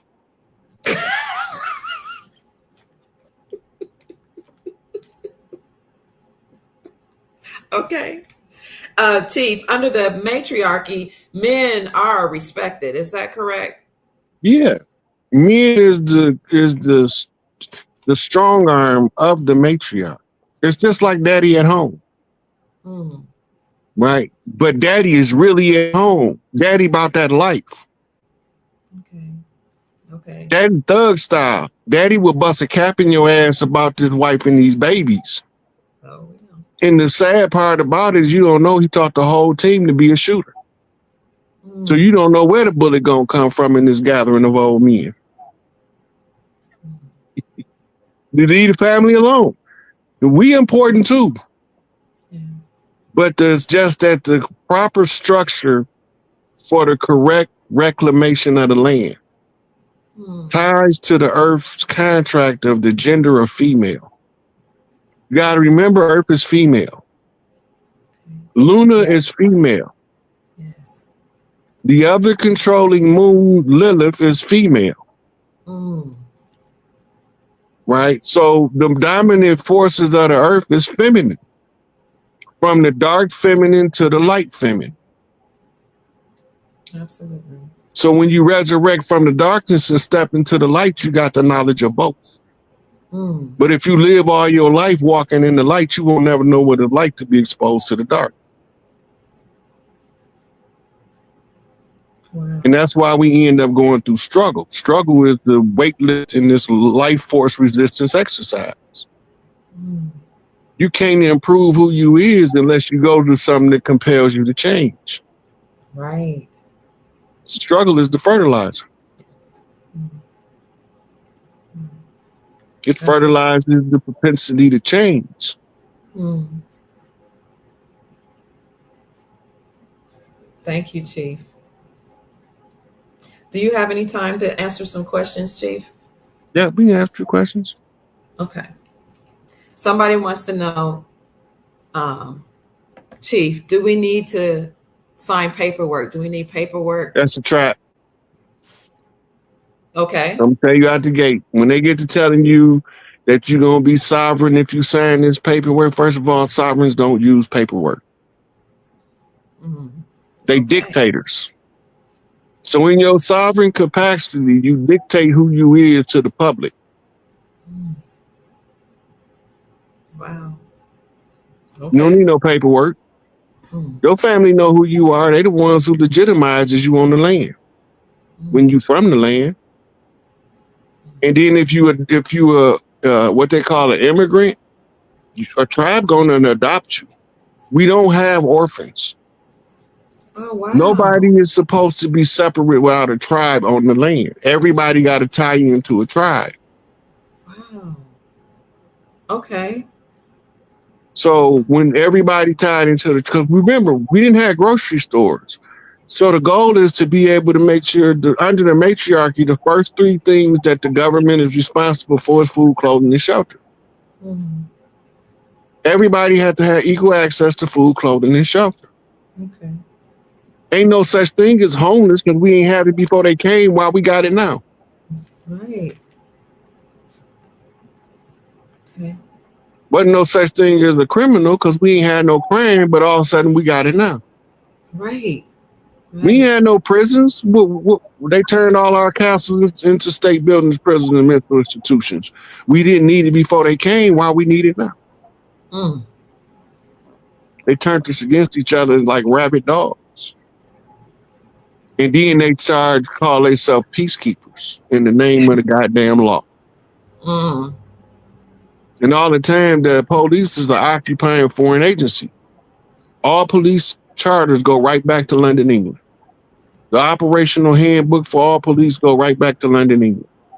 Wow. They're not from here, but they use the people from here to delude us into believing they are legitimately here, Mm. using us against us. So the police, you see whole police forces is quit. Yeah. All across America. Yeah. And now you see the National Guard moving in. I've been told them it was going to happen. Mm. Right. And the sheriffs are going to be start arresting a lot of the people that's calling themselves police. Mm. And then they're going to be given three options. Do you want to remain a police officer? That's option number one. Option number two, would you like to be deputized and be a sheriff deputy? Okay. Or would you like to take your pension and get the fuck on? Okay. And some of them is so power hungry with the badge, they gonna want to be the police. That's how they gonna know who to execute. Wow. Okay. Thank you, Chief. Another person, Gary asks, is this why Q in the Q movement said that the end will not be for everyone, meaning that people are not psychologically ready for melanated Americans to take their proper place? Yeah, well, they gonna be real uncomfortable because we don't give a fuck what they ready for. They about to get it. We not asking nobody for nothing. Got that right. We don't owe them nothing. They owe us everything. So we back for everything they owe. They just so happen to owe us everything. So we want it all. Brand new socks and drawers, the whole shebang.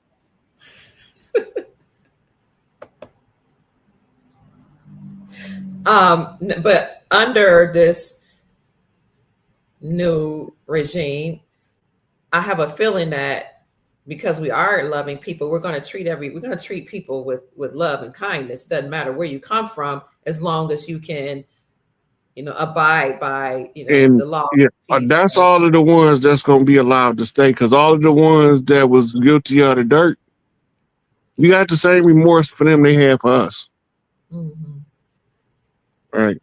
While we was cooking on pylons of stacked up wood to a crisp, that's the same mercy we got for the traitors. Mm-hmm. So it's going to be some good people that's going to have to do some real horrible stuff to some real wicked people. Yeah. And I hope I get to lead the charge because I ain't got no remorse for them. I got the same remorse they had for us. Yeah. When we was minding our business and they decided to come over here and take something from us without even asking, then we would have gave them everything. And if they came in love and truth, then you came in deception and trickery. Ran a whole David Copperfield psychological operation on all of the people. So did. You told them that the elephant disappeared. We know the elephant ain't going no goddamn where. She's still there. Matriarch, I could hear her trunk when she roared. So I know she's still there. But you just used some trickery, and I ain't finna try to figure out the trick because I know it's a trick. But it was entertaining while it lasted. Are you not entertained?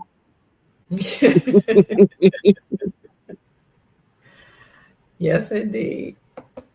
Somebody asked, do we have to do anything to get our wealth? And another person asked, how will we get it? How is this coming to us? What do we have to do?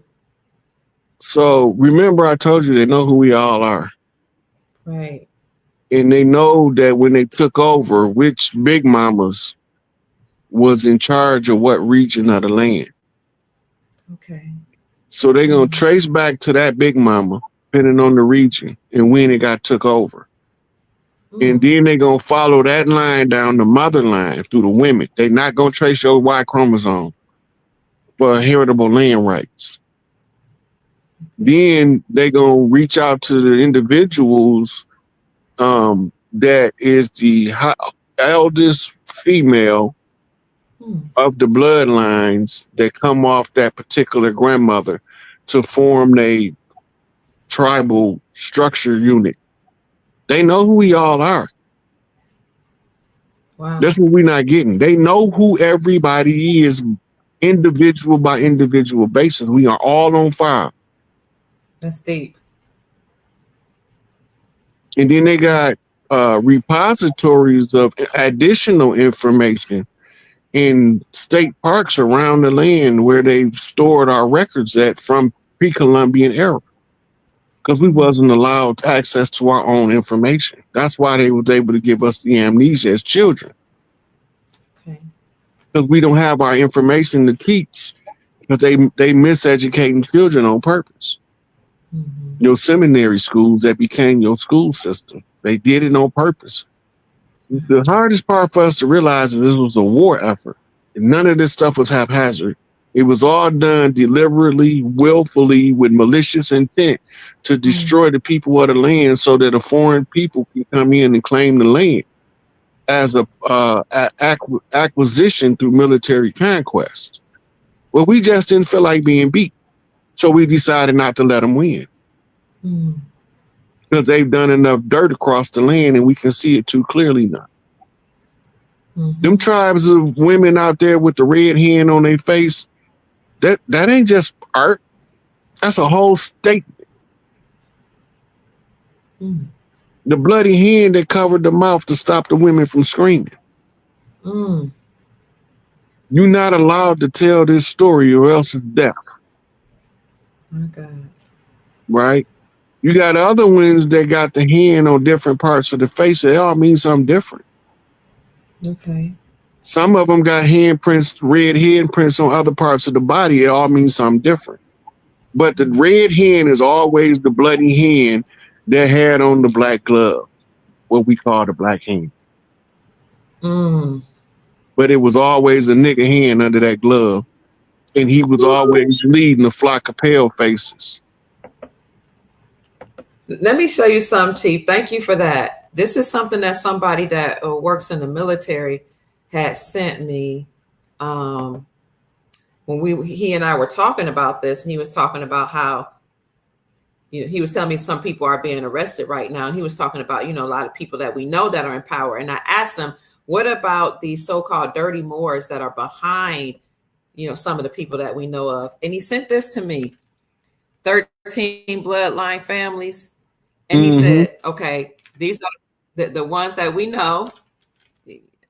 the Astor, the Bundy bloodline, the Collins, the DuPont, the Freeman, the Kennedy, the Lee bloodline, the Onassis, the Reynolds, Rockefellers bloodline, the Rothschild, the Russell bloodline, and Van Dorn. I was like, yeah, we know about that. He said, but here is the hand behind those 13 bloodline families, those who actually rule the world. The Borgia bloodline, the Breakspear, the Somaglia, the Orsini, the Conti, the Shigi, the Colonna, the Farnese, the Medici, the Gaetani, the Pamphili, the Este, and the Aldobrandini. I was like, get out of here. No, those, okay, so the ones on the left, what they say, who you think rule the world? Yes. Each one of them is the family that they push out in front of the one to the right. So when the people get tired of the tyranny, they're not going to attack the people on the right. They're looking for that family on the left. Right. Misdirection. And so that's correct. That one correct. Family, the Colonna yes. bloodline, that's where yes. Columbus was from. That's Columbus. Okay. That's Columbus bloodline. Yeah. Them the ones that got kicked out of Spain and France, but the French was smart. The ones that got trapped in France during the French Revolution, they staged a war with Switzerland. Okay. Now, if you go look up Switzerland's last war, it was with France. That war was the cover for all of those families that was still left in Europe to run to Switzerland. Then they declared Switzerland as a neutral country to all warring countries. Why? Because they're going to finance both sides of every war. As long as they keep us fighting each other, we won't never look to find out where they at. They gone now. Okay. And the reason I know they gone is because where they was living at in the underground bunkers under the Alps, they doing tours over there to show you the largest underground complex in the world. The whole country of Switzerland could hide in them indefinitely. But that's where they was living at. Okay. They was living there. And they had outposts in gated communities all over the world. They never associate with regular people. They see regular people as animals, chattel, Goyim. Now, are those people on the right that control the people on the left, are they Moors? Are they melanated people? Yeah. Okay. That was my understanding. Wow. But the ones on the left that they controlling, those are mostly pale-faced converts, or some of them was the bastard seed of one of them other families, and they became the bankers. Oh.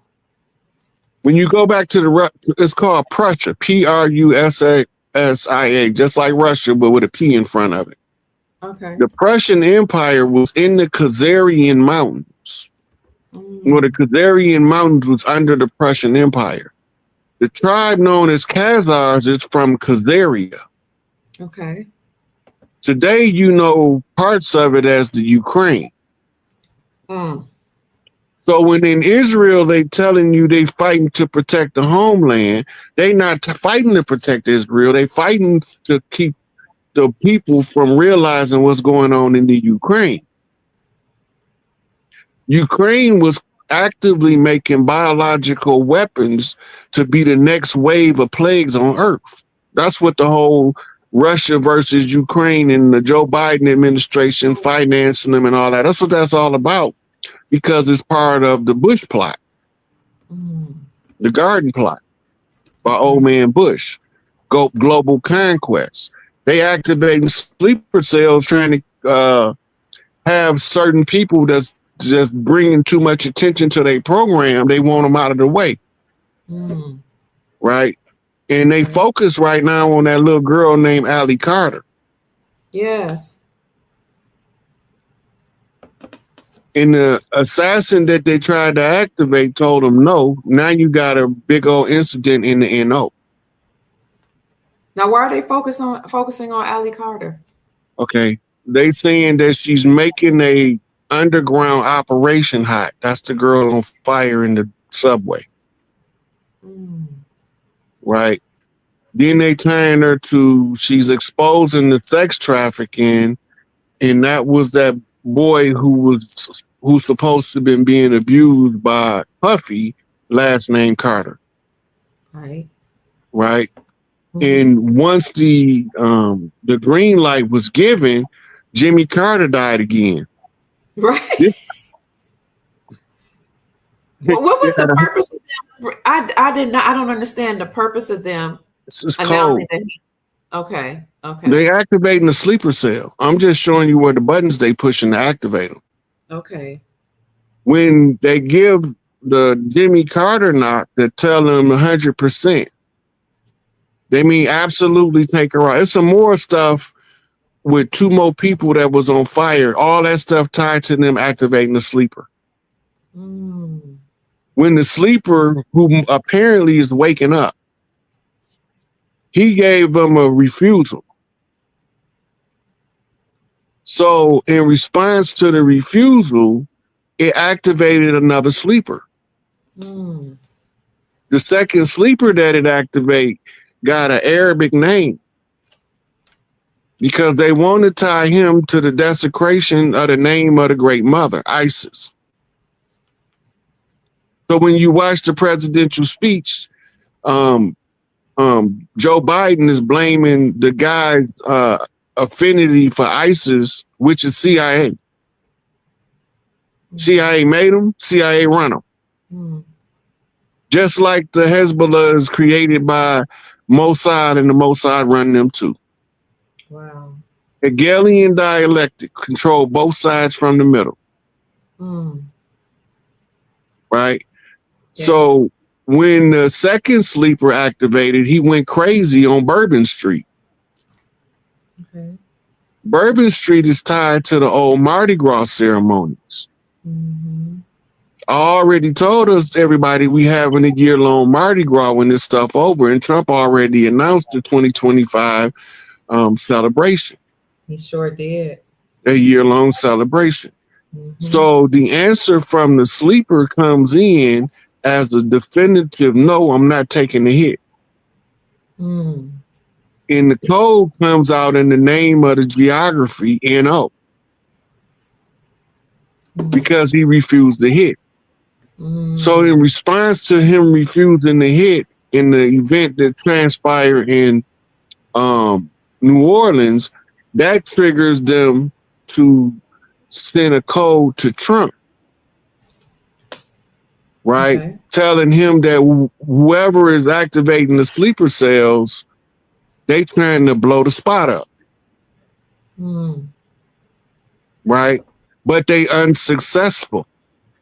Remember, the vehicle that blew up in front of the Vegas Trump Plaza or Trump Hotel didn't do no major damage to the building. It just blew up itself. Okay. Right? And it's a good possibility that the New Orleans shooter was the person that they wanted to send to get Allie. Oh. And instead of him going to get her, he went the other direction to give them the note. Mm. Mm. Wow. So now that Trump know that the spot getting hot, right, it's tied to a Tesla coil, and the Tesla coil is a woman with the mitochondrial rights of rulership. Mm. 369, the three sister scenario. Mm. Right? So all of these is blatant intelligence codes from the intelligence agencies while they trying to activate sleepers. They also been activating them in the schools.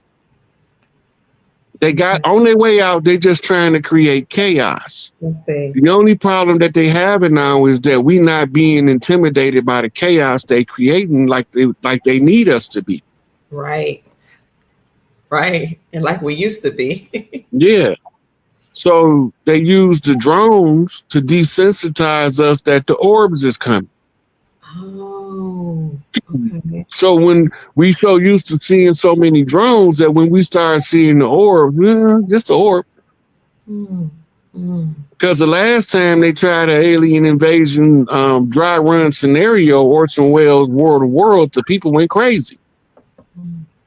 But you use the drones to desensitize them.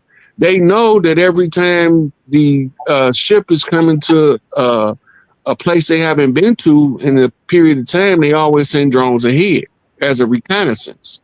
Okay. They even do it in the military. Mm.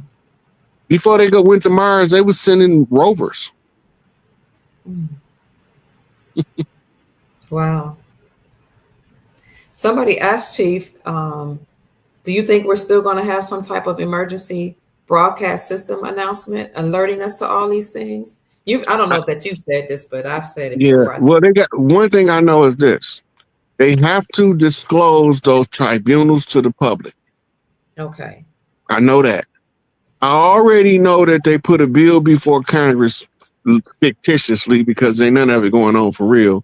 Mm-hmm. But it was the continuity protocols for the absence of 100 or more senators and congressmen to keep the government going. What that means? They already know that it's going to be more than 100 senators and congressmen missing when they come out and give y'all the disclosure. Okay. So they needed a contingency plan so that the people will be aware that the government's still in control, but it's just not the government that was in control. Mm. The White Hat operation was a military purging of domestic enemies infiltrating us at every turn. They call them the deep state, the Illuminati, the Bavarian Illuminati, the wise men of Zion. They are the same motherfuckers. Let me show you something, Chief. Thank you for that. Sometimes it just helps me to be in contact with certain people that give me this information. I want to know what you think about this. When we talked about the bloodline family that controls the Rothschilds, the Kennedys, and all that, and those people being melanated, he also let me know that the Queen of England bowed down to Haile Selassie for a reason. And that is because those bloodline families, those melanated people that's controlling the Rockefellers and all them, they are tied to allegedly Haile Selassie, and that he allegedly was considered the king. And that's why the Queen of England, you can see her here bowing down to Haile Selassie. First of all, he wasn't a king. He's never been a king. He was the emperor. He was an emperor. Okay. And the Malachi York wrote a book called Is Haile Selassie the Christ? Wow. In the book, he goes through his bloodline genealogy chart. Okay. He is not related to nobody that's called a Jew. He comes from a whole different tribe. He's more related to the Afar and the Somalian peoples than he is to those black nobilities of Europe. He is a legitimate emperor of the Earth tribes. Right? That's why he's so beloved in Jamaica, because he matched the prophecy of Garvey. Garvey had did a play.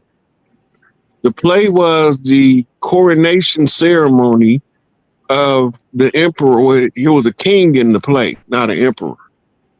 It was, and the king was crowned as the final African king to unite all of Africa. Right. So when the next king to be inaugurated after that was like 30 years later was Haile Selassie. When Haile Selassie get coronated, it rung true the words of Marcus Garvey to the people in Jamaica, that they can now go back to their own culture because they can see what's called African root science being played out in the real world. But the regular people can't see it. Okay. The African root science came through Jamaica through a text called the Sacred Parchment Scroll of Black Supremacy and another book called the Holy Pibby. Right? And the Other writings from African root science is The Science of Nine Ether by Malachi York. That comes straight out of the temple priests of Egypt as the Nine Ether science, or what we call the Black science. The science of the noon. The primordial noon is the sacred waters of the Great Mother, in which all creation is created through, in, and around. Everything is permeated by the noon, dark matter. Okay. Right? And then there was another writing by a guy named Afro Unu, right? And it's called The Nature of Nature, that goes into African root science. And then you have the African root science collection that came out more recently. All of that material go together, and Dr. Richard King's The Science of the Black Dot is also African root science. The black dot is symbol of the Omega Mother, the Dark Mother. But it's also the symbol that represents the reticular formation in the pons region of the brain, where they call the internal black mirror.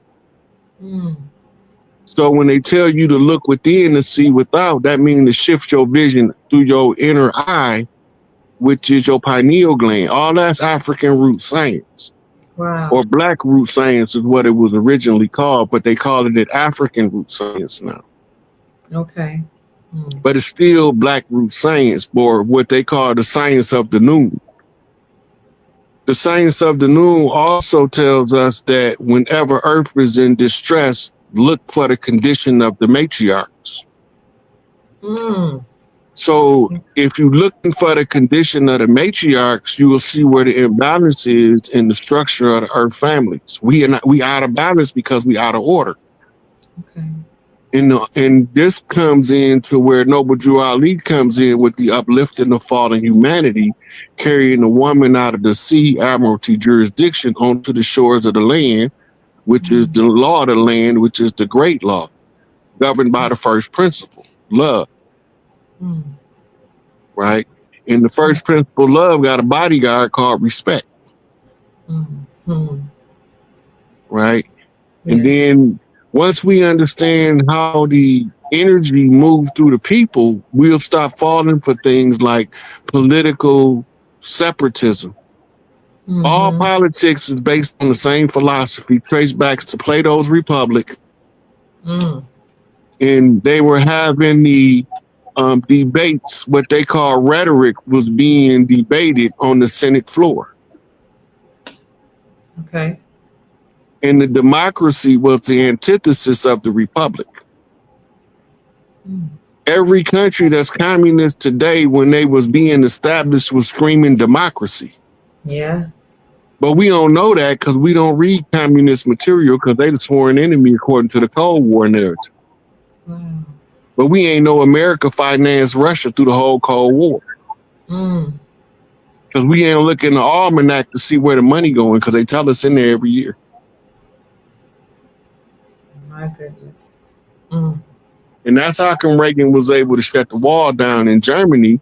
Mr. Gorbachev tear down that wall because they cut off the purse strings. Right? Now, we got to remember also that when the tribes was at war with the English, the French, the Portuguese, the Dutch, the Spanish, the Italians, that the only people that came to our aid was from Russia. That wasn't from over here. Russia sent troops on the Pacific coast and on the Atlantic coast to aid the tribes in the resistance against the European powers. And this is why we allowed to do business with Vladimir Putin. Yes. We don't know that he's supporting the tribal restoration in America, because it'll also give the Russian tribes back their rights. Okay. I wondered what his affinity was with us, where that came from. It's historical links. Okay.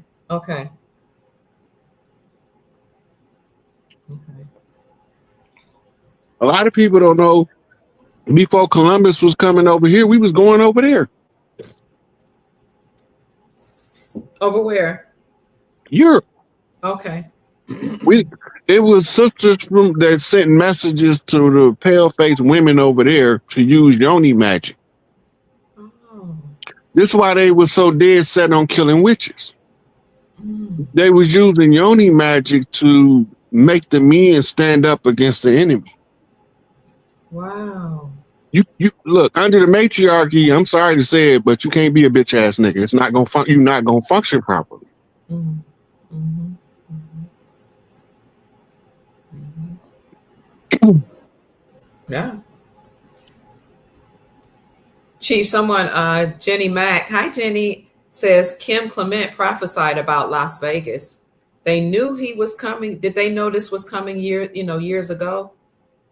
There was seen in Operation Looking Glass. Most of the stuff we see play out in the public, in order to keep the narrative on pace with what they seen in Operation Looking Glass, they still gonna make it play out. Even if somebody died for real. They don't care about that. Okay. Thank you. Somebody asked, hi, Shamara says, Uncle Rod, how do you feel about the plane crashes? They shouldn't have been up there because they knew what was going on when they sent them planes up in the air. Okay. Look, you got people on airplanes filming people walking on top of clouds. Make it make sense now. Really? Yeah. Wow. I mean, there's something in that cloud that they can stand on. Because a cloud ain't nothing but a bunch of water vapor and other particulates that the water vapor picked up along this way, condensation. The densest cloud is the darkest cloud because can't no light penetrate it as it gets denser. Okay. So the white cloud, we definitely know that you ain't finna stand on one of them. They know what's going on. They doing all this stuff, and then they not even reporting the plane crashes to the magnitude that they normally do. Normally, that take over the news when one happens. Absolutely. Now they just slide it on there. Oh, by the way, a plane crash. And today, what we have in the dog catcher was chasing the cat in the tree. Wait a minute, what did he say? A plane crash? Yeah. How do you give him a plane crash to a fireman chasing the cat in the tree? I learned about it from following somebody on Twitter. I was like, what? We had plane crashes? How come that wasn't in the mainstream news? At least it wasn't all across. They only reported like 3 of them, but it was way more than that. Wow. Them orbs is telling them don't come close to the orbs. The planes can't see them. If they under the plane, you can't see it. And it's going to short out all of the electrical circuitry in the plane. It's just going to turn off in the air. And there ain't nothing you could do about it. That's why the drones was falling. Anything get close to it, if it have an electromagnetic operating system, electric or magnetic, it's going to shut it off. Okay. It's got built-in jammers. That's part of the reconnaissance defenses. They already know this. Like, I'm telling y'all stuff that they already know. We just don't have the information all the time to know what we looking at because they be running misdirection. But they tell it to us in movies, and then when somebody say, well, they told you in the movie, oh, that was just entertainment. That wasn't real. And then it exonerates them. Wow. Somebody had asked a question here earlier and I couldn't find it. I can't find it, but they wanted to know, are all Big Mamas brown indigenous people? No. Okay. You got Asian ones. You got some that pale faces. In the pale face community, the highest ranked ones is going to have red hair and freckles. Why is that, Chief? It's just a bloodline. Okay. A bloodline. The bloodline come off of a princess that relocated to Scotland, and they named Scotland and Ireland after her. Name was Scotta. Ireland is named after the priesthood, Orisha. Oh, wow. Scotta came over here because the St. Patrick was trying to murder her. Okay. So her and her twin sister, they fraternal twins. One of them is buttermilk complexion with freckles and red hair. The other one is about your complexion with freckles and auburn red hair, real dark red. Wow. When they came over here, Scotta, she settled in the Appalachia with her children. Scotia settled in what's today known as Nova Scotia. It's named after her. New Scotta is what it really Nova Scotia translates as New Scotta. Okay. The people in the Appalachian Mountains, those red-haired, freckle-faced people, them the children of Scotta. In the Orisha pantheon, they call her Mama Brigitte. Okay. She's the only pale face in the Orisha pantheon. But in Europe, they call her Saint Bridget. Right? So you could trace her and track her. But she was brought over here by nomads that took sail. We call them Vikings. Okay. Right? When they came over here, they was set up by an Apache chief to roam the land as nomads on horseback. Now they ride iron horses. We call them Hell's Angels. Yes. The MC13 certification make them the 1%ers.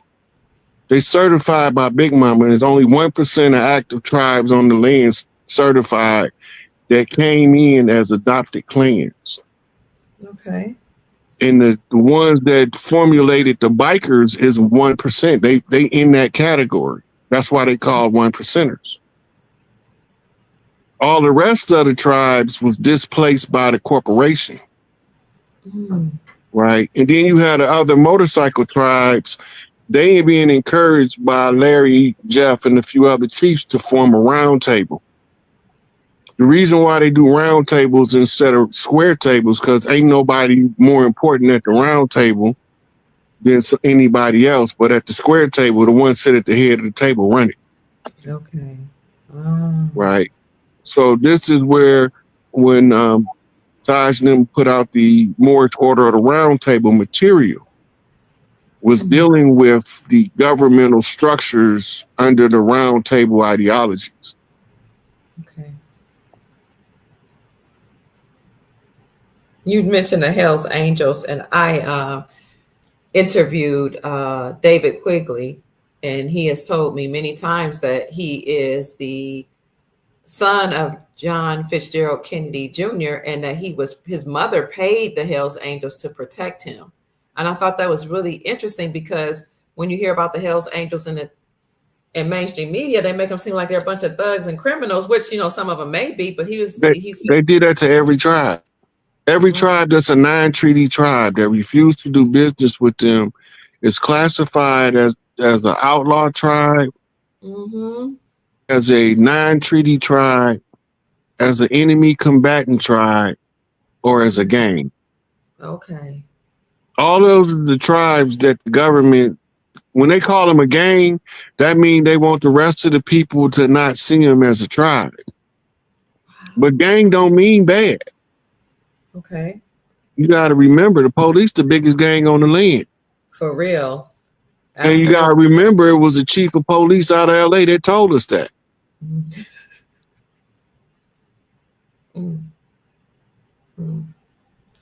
Thank you, Chief. I want to get back to, because people are wanting to know, like, how were they going to be notified who the big mama is of their tribe in order to dispense this wealth? I know you said they know who we all are. They track your genealogy. They track your history. They know who we are. They never not knew who we were. They've been knowing who we was the whole time. The trick wasn't to not get them to know who we was. The trick was to keep us from knowing who we was. When they give it back, they know who to give what back to. Okay. Right? And they know us by rank. The higher the rank, the more they know us. They sit there and watch us and on social media, watch us through the camera systems, all that stuff you seen on with Will Smith on Enemy of the State. They be doing that to us. Been watching us our whole life, and we thought we was doing something slick. Look, I was a fugitive for 6 years before they locked me up. They knew where I was at every step of the way. And the reason why I knew they knew, because when they finally caught me, they told me where I had been. Wow. And how the hell did you know I was in Delaware? I wasn't using my name in Delaware. They told me the name I used.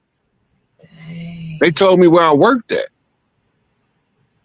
And you weren't even using your name. No. You can't be on the run using your name. You ain't on the run for real. I used my name in Chicago. Mm-hmm. Chicago's so big, don't nobody care who you is. Mm-hmm. They just care how you going to affect the local community. Everywhere I went, I was a blessing. Wow. And I ain't know shit back then. Mm-hmm. Wow. It reminded me of a personal story, a little self-disclosure. My daddy had escaped from prison. People don't know I come from a interesting bloodline. And he was on the run for years. And I was like, dang, you got to be a bad man to like break out of Grafton. He's deceased now, prison. And I was like, gosh, darn it. And they found him like all the way on the West Coast. And I was like, how they track you down? Like you've been running for like 8 to 10 years, because he was a fugitive, we didn't have a close relationship. But it's just crazy the way they found him. And, in the middle of nowhere, I don't even think he was doing anything when he got locked up. I'm like, dang, Dad, you Look, made it 10 years. I was in the county in Chicago when they first caught me, right? Mm-hmm. And they brought another dude in. This dude had been on the run for like 20-something years. Mm. Married with a family, been working the job for over 20 years. Wow. And they knew where he was at the whole time. Mm. Crazy. So speaking of, they know where you are. Why is it that some of your social media accounts are not up anymore? Like I think you used to have a YouTube channel, right? I still got my YouTube, but I don't do anything on my YouTube at all. Oh, okay. Okay. When I come on YouTube, I'm normally on somebody else's channel. Okay. My Facebook is the same. I got my Rod Hayes Instagram is gone. Okay. So I got Instagram is the Sick 8. Let me see if I can find it. I got it. Okay. And the other one I got access to, but I haven't been using is Morpheus Mysticus Magus. Okay. This is the one you use, the Sick Ape here. Mm-hmm. Okay. What does that mean, Chief? Soldiers and Illuminati are present everywhere. Ooh, okay. Illuminati. Soldiers in Illuminati are present everywhere. Yeah. That's who we was fighting. The Bavarian Illuminati in the Skull and Bones Society was the branch that controlled over here. The Pirates of the Caribbean, who used to store the wealth up in Puerto Rico before they took it back to Europe. Okay. Sometimes, speaking of they know who you are, sometimes I swear I be feeling targeted, but I don't like focusing on that. But I mean, how is it that some people can give information and then when certain ones of us give information, they'll shut down all your channels, steal your money, start having problems on your computers, your phones, the internet. And I'm like, wait, like either I'm going crazy or this is really happening to me. You know what I'm saying? It be happening. I'd experienced some of the weirdest, craziest, quirkiest interactions with the law. Look, they send a secret agent to my job to come and ask me what to get the workers in the negotiations for the contract. I told them, give them whatever they want. Wow. You know what happened? The negotiating committee wouldn't ask for nothing. They were so used to taking bribes and they were so used to doing business where the company come in and say, this is going to be the new contract. That when the company found out they was being watched, they wouldn't negotiate in bad faith in order to hold the integrity of the company. but they not telling the negotiating committee that was actively being investigated by the FBI that they was also being investigated, and they had to come with a request. They never, to this day, still haven't took GM, Ford, or Chrysler from the union body's negotiating team a viable relief package for the workers. They still haven't done it. They signed 2 contracts.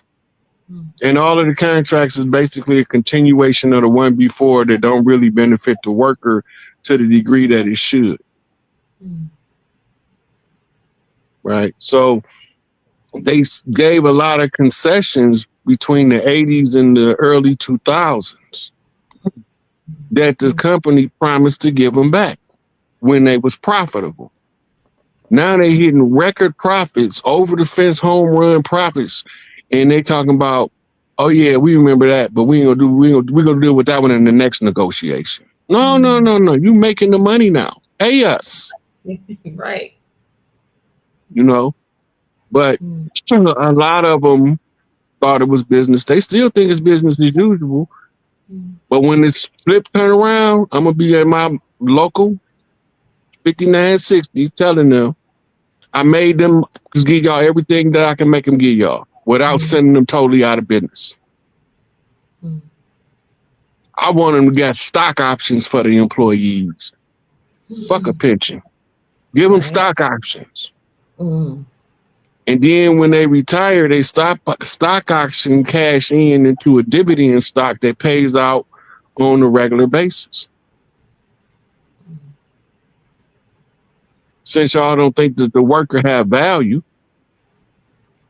the workers got more value than the company. So we're going to take more value than the company.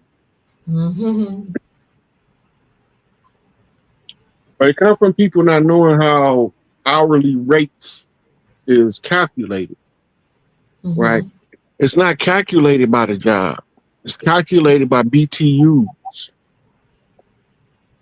About how much energy you expend, your metabolic rate to perform a job. Your calorie expenditure determines what the pay is for your work. But if you ever notice, the more calories you burn, the less you get paid. That means the harder the job is, the lower the pay rate. Absolutely.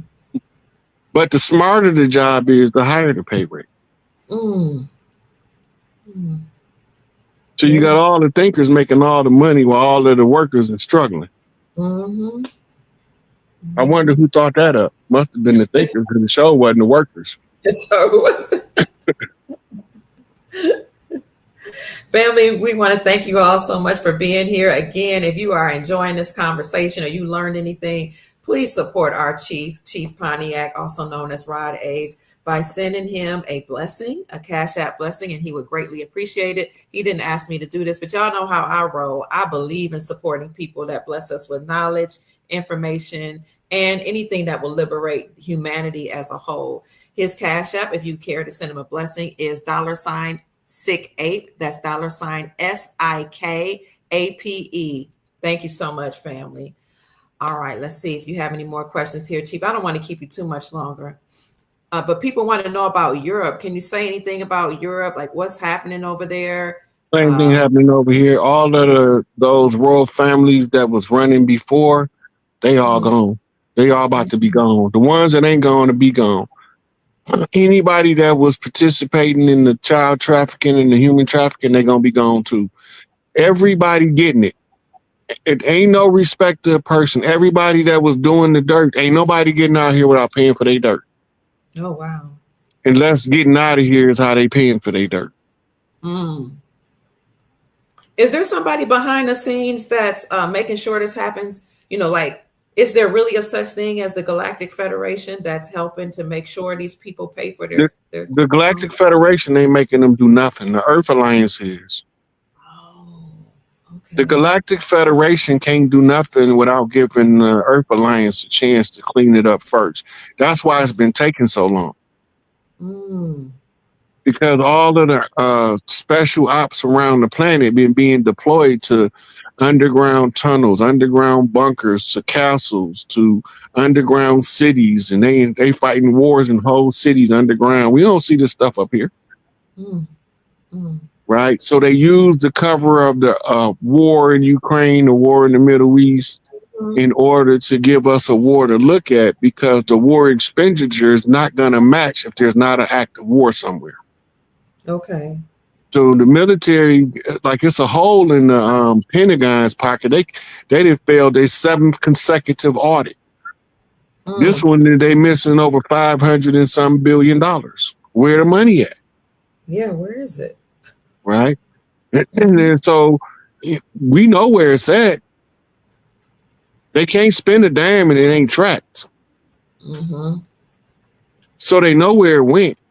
If they say it went to Black Ops, that meant they went to something that they wanted to keep secret from the people. Right. Chief, you know how they say that in order for one kingdom to rise up, another one has to fail? Yeah. So what are your thoughts on President Trump? Do you believe he will eventually step down so that the chiefs on the land will stand up? Or is he a transitional president? He's 100% a transitional president. Okay. He was hand selected by the military and the tribes because of his activism in the casino effort. Makes sense. Right. He knew that the people that they trying to pass off as us ain't us. He said it, didn't he? Yeah. They don't look like Indians to me. You know, they don't look like Indians to Indians. And you might say with all of your great wisdom that they look like Indians to you, sir. But they don't look like Indians to me, in all due respect. And they don't look like Indians to Indians.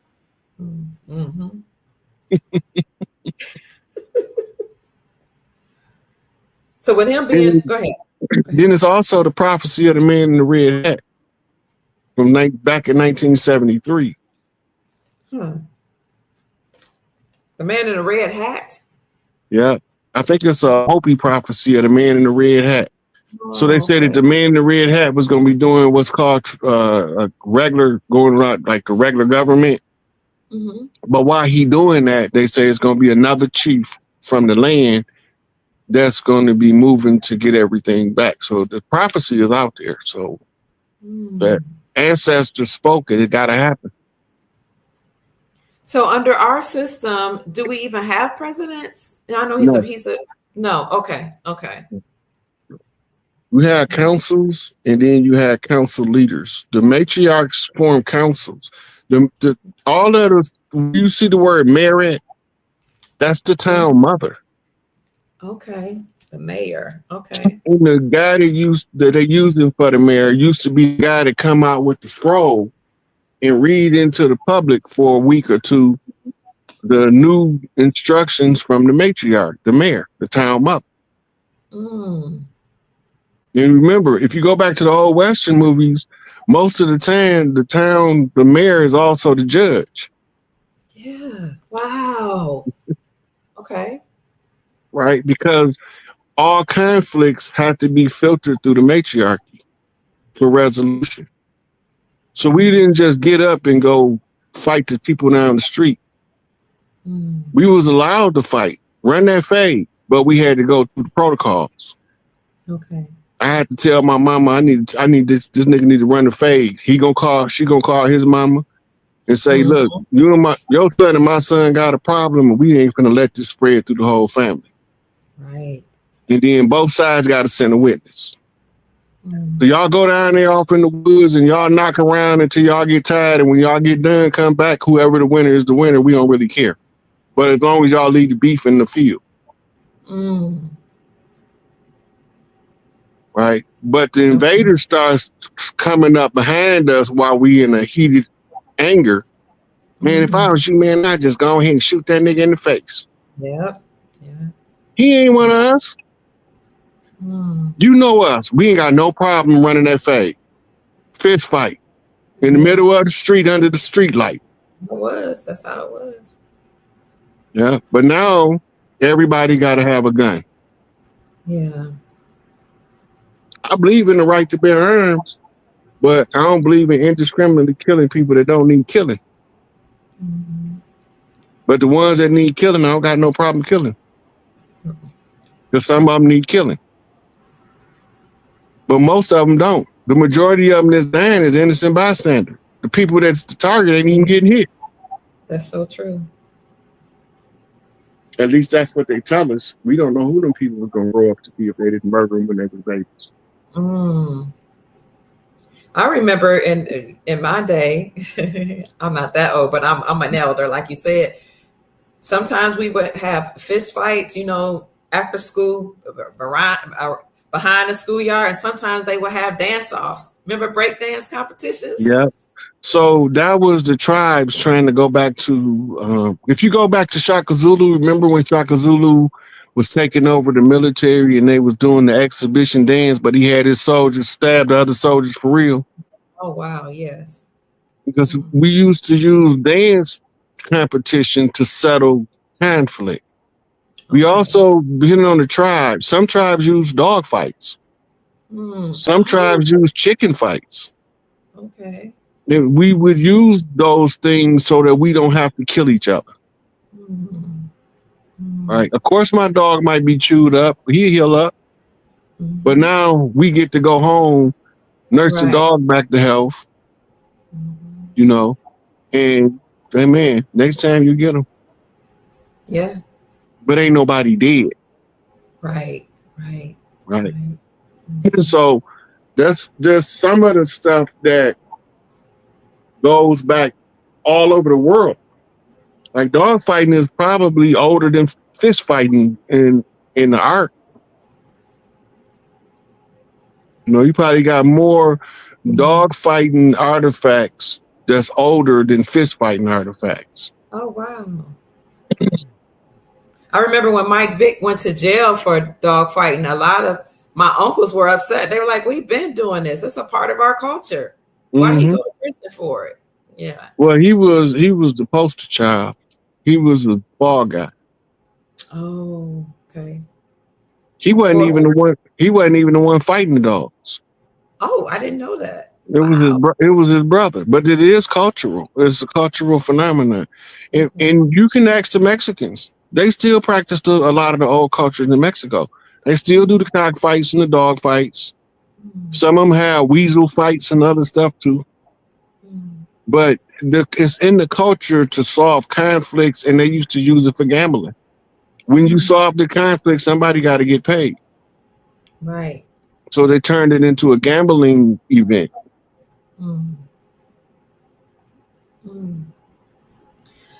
Family, we have 1,881 people in the chat. Please like the video, share the video, subscribe to the channel, and more importantly, please give a love offering to Chief Pontiac, Chief Rod Hayes, because he is dropping knowledge today. You can send the Cash App, and I have it on a ticker here, $SIKAPE, $SICK8.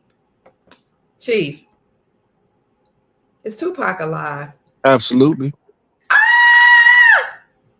Marion, he says absolutely.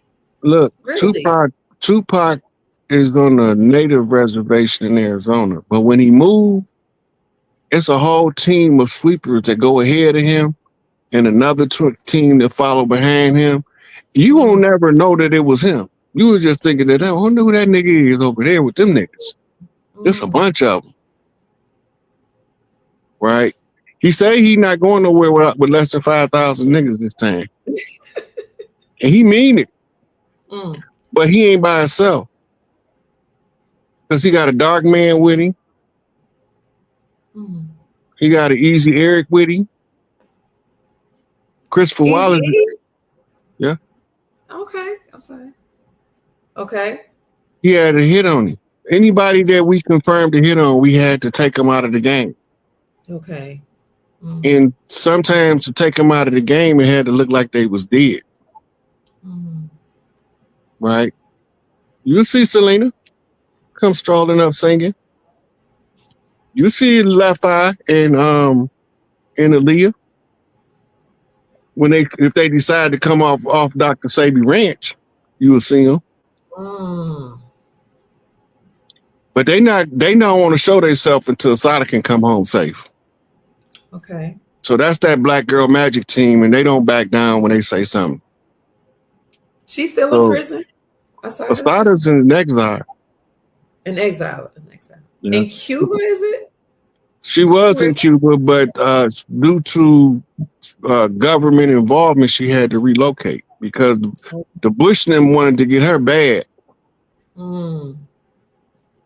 But she coming home. She gonna be able to come home, and they're gonna be hands off. And if you think that it's gonna be a game, let somebody try to touch her when she get here. Mm. Talking about they gonna try to arrest her. They gonna get arrested, all right. Mm. She gonna come home. She got to tell the people her story herself. Can't nobody tell her story when she's here to tell it. Okay. Is there a story? Go ahead. Yeah, the same with all of the political prisoners. Larry Hoover, Jeff. Mm-hmm. They got a Big Tookie got to tell you what he was froze. I heard you say that, like literally frozen. He was in cryostasis. What? Yeah, they thawed him out back in 2000. He was not a happy camper. Like but he got to tell his story. This is crazy. Yeah. So they wasn't supposed to kill Tookie, and they knew it. The only way around it, where they can make it look like he was dead, and they can preserve his life, was to put him in cryostasis. So they sedated him. Okay. But he woke up from the anesthesia. This is what they don't tell you. It's in the article about it. How he sat up after they thought they had killed him. It was only anesthesia, and his muscle density and his metabolism was too fast for the amount of sedative they gave him. So they gave him another dose. Then when they put him to sleep, they put him in cryostasis. They froze him just like they did Walt Disney. Now they thawed him out. He the crooked man walking lightning. Crooked man walk across the land. When you see crooked lightning, that's his energy. He ain't regular. We want to think he regular. We want to think he was just a thug, but he ain't regular. He was sent here with a purpose. And his purpose was interrupted by the system because the system was designed to destroy us. Well, what was his purpose? To wake up the Bloods and the Crips, the two oldest tribes of warring clans on the land, to redeem the land from the invaders. The problem is the infiltrators turned them against each other. He was just supposed to wake them up. He woke them up. Boy, did he wake them up. And they was not happy when they woke up. And it made it easy for you kind of disoriented. You'd been in the amnesia state for a couple hundred years. All of a sudden you snapping out of it, and your tribe is warring with another tribe. You don't know you warring against a whole invading force. We ain't know that the police was an actual invading force until the chief, I forgot his name, come out talking about we got the biggest gang in the country. Then we had to re-examine the purpose of the police and their origins. This take us back to the slave patrols. They don't belong here. They are an occupying military force of a foreign agency. And that's why they was killing us so indiscriminately. Remember, they used to shoot people in the back in California real bad. And they used to put them in that chokehold with the baton and kill them. I remember that. Everybody they killed was deliberate. They knew who they was killing. Just like Emmett Till was going to grow up and be Chief Littlehorn. They killed him before he can get to be who he was. And then they used the pale-faced lady as the fall guy when some niggas went to his mama and them house, or his auntie and them house, and got him. Wow. Then they blamed everything on the pale-face. Remember I told you, pale-face just a crash dummy. Right. But even in the movie, they show the niggas wrestling him down on the back of the pickup truck. They talking about they was going to turn him over to the so-called white man to stop them from coming in and terrorizing the town. And they was the goddamn white man the whole time. Wow. Look, everybody think that pale faces started the KKK. Uh-oh. Uh-oh. And it was called the Black Brotherhood of Spain first. Okay. Get out. In Latin, they called Brotherhood of los Negritos. Mm.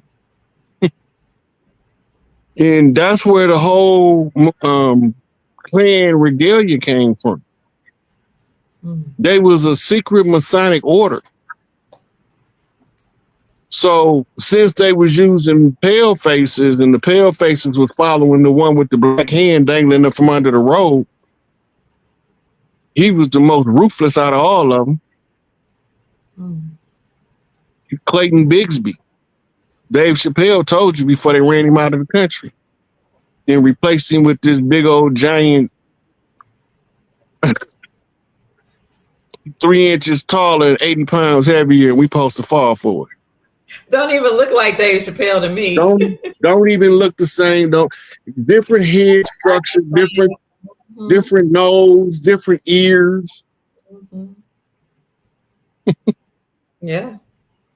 But he won the Las Vegas Dave Chappelle lookalike contest, and he was already a good comedian, so might as well let him play Dave Chappelle because Dave don't want to come back from Africa because he see what's going over here and he don't want no parts of it. Mm-hmm. They don't know that it's a whole community of Black Panther Party for Self-Defense, Black Liberation Army over there in Africa that he went to. We don't know that though. No. Wow.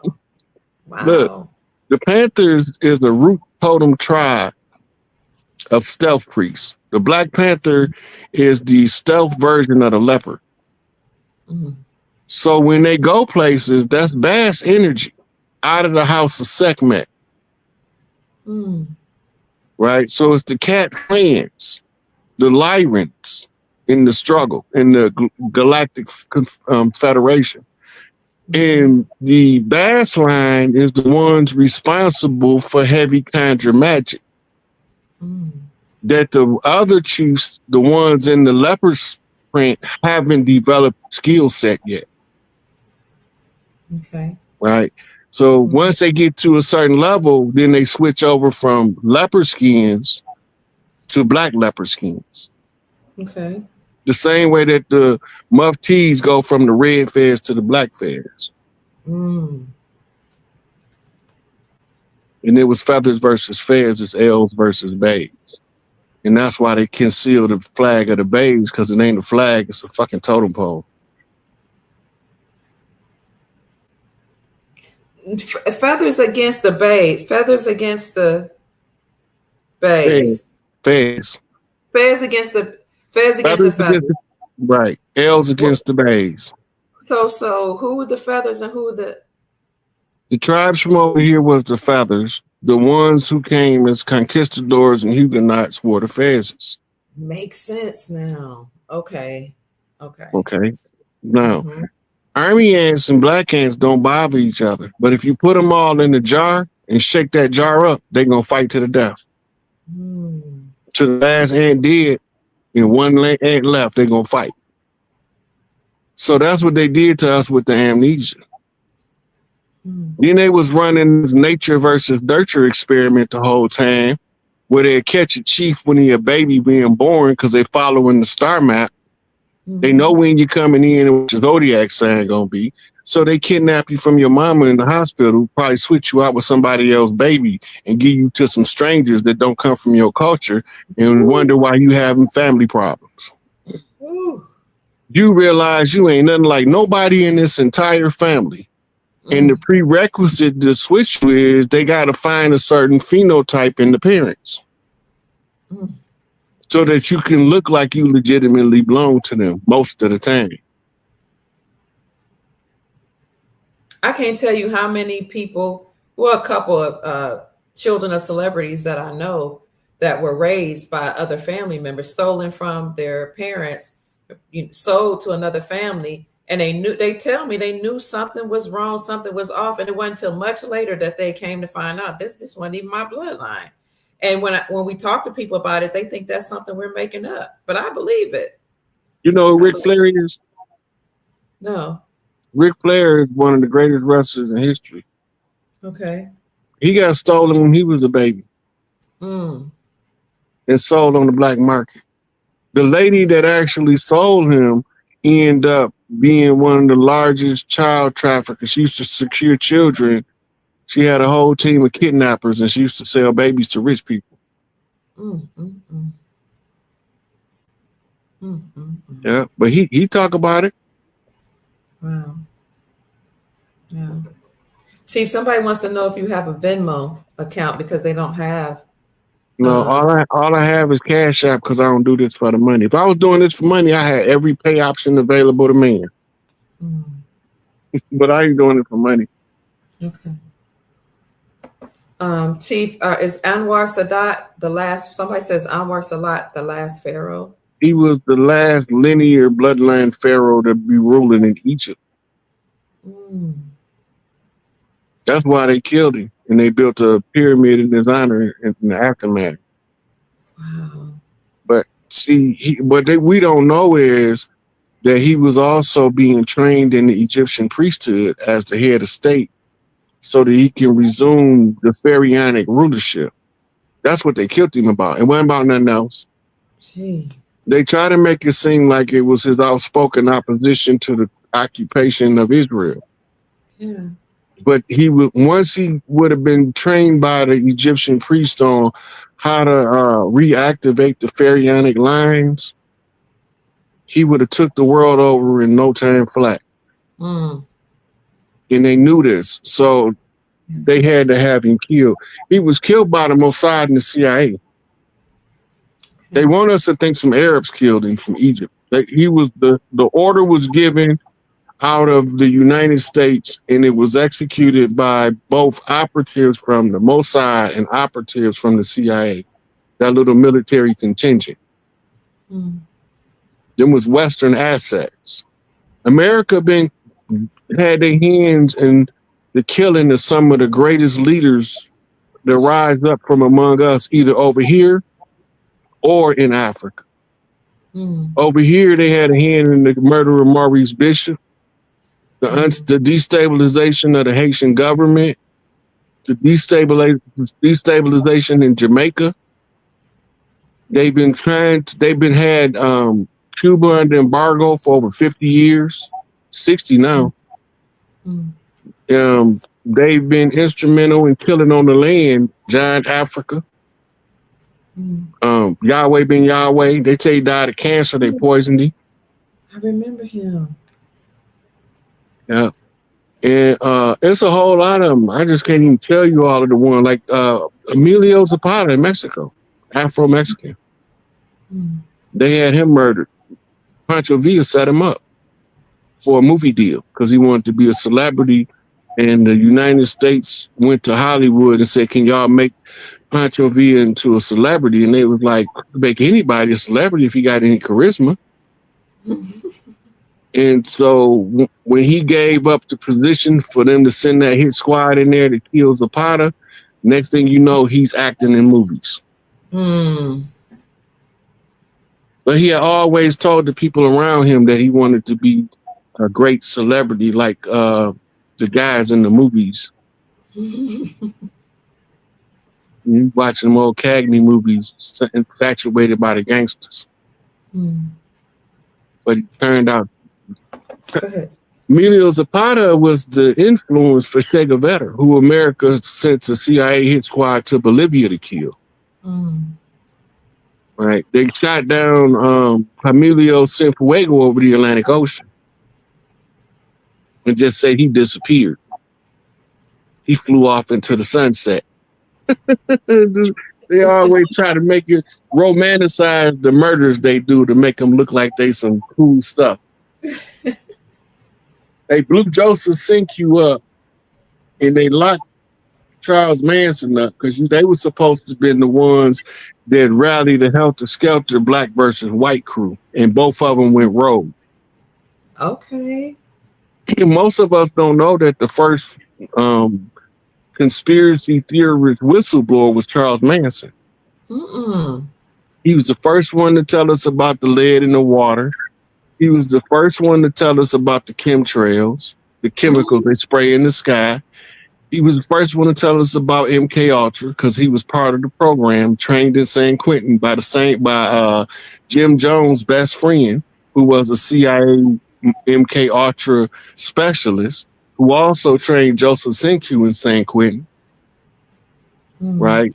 So when they went rogue, Joseph Senku upset their psyche with the taking of the pale faces. That they couldn't adjust for that.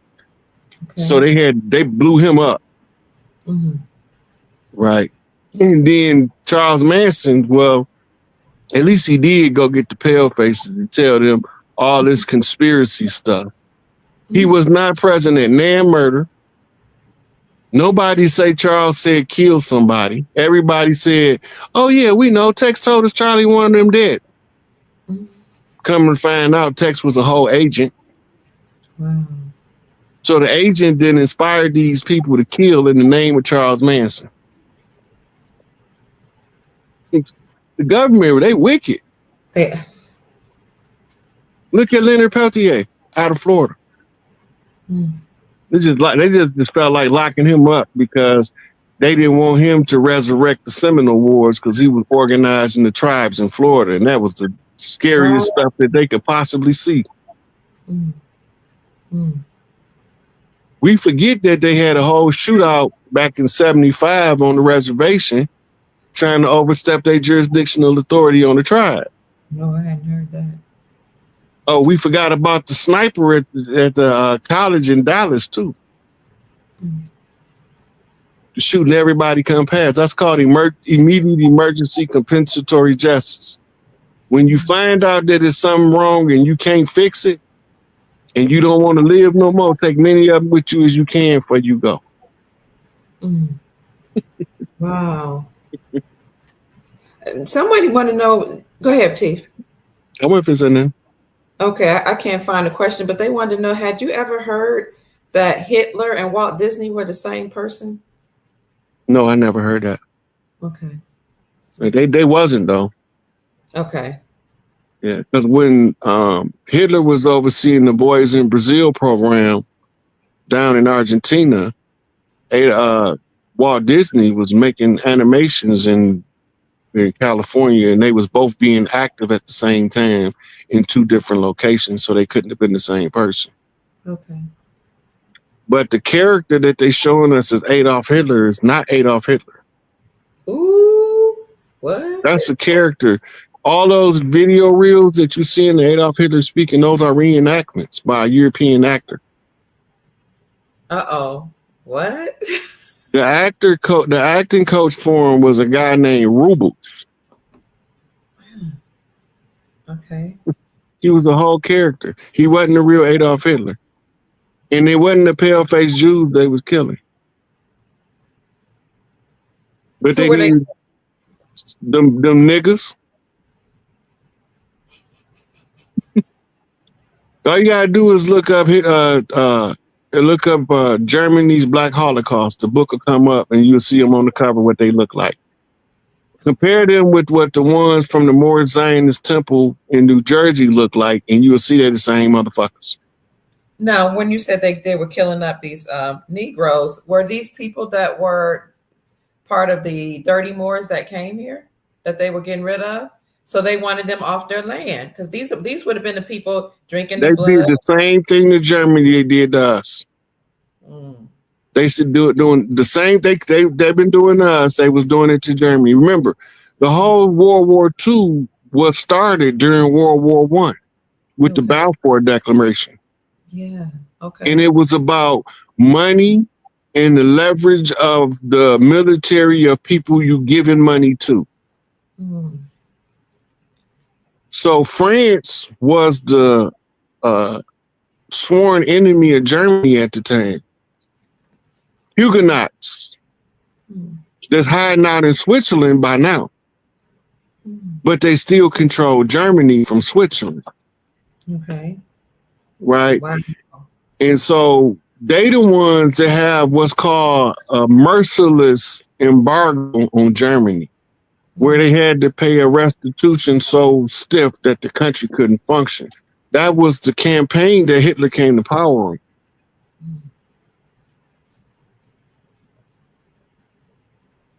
And most of the stuff that they be showing us, those are reenactments of the action. The real Hitler didn't look like that guy. No? Okay. He was a whole different skin color.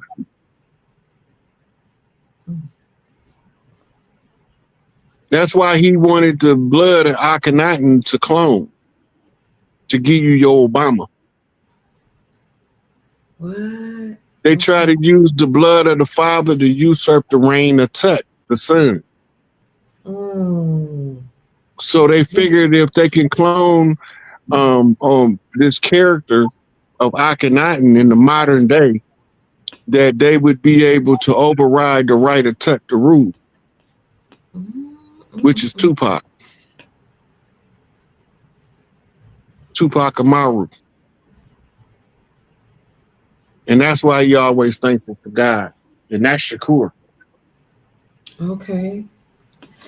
You know, I knew it was something special about Tupac when I kept seeing them mention his name over and over, even though he's allegedly dead. Like his T-shirt, they got T-shirts all over Walmart with his image on it. In Kentucky, they brought up his name during a pandemic, saying that there was some Caucasian pretending to be Tupac Shakur in order to get, benefits or in order to get the stimulus check. And I was like, what? I was like, no, these people. That pale-faced boy actually was named by his mama Tupac Shakur. Wow, he really was. Yeah. Okay. I think his mom and daddy changed their name to Shakur too. Tupac was loved more. He wasn't just loved like that by us. Them cholos love him too. I'm serious. Really? He had made the dude they called the Mexican Machiavelli was a singer. And he was one of the up and coming chiefs that Tupac had identified. That's why they killed him. Okay. And but he was a big influence in the Mexican culture of the day. Just like Tupac was over here, and they was tight. This is where you get your Panther and Zapatista treaty from.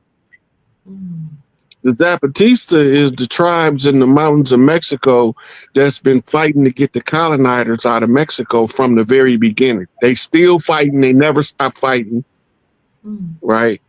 And we never stopped fighting as quiet as it kept, but we went from being fighting in physical combat to spiritual and intellectual war.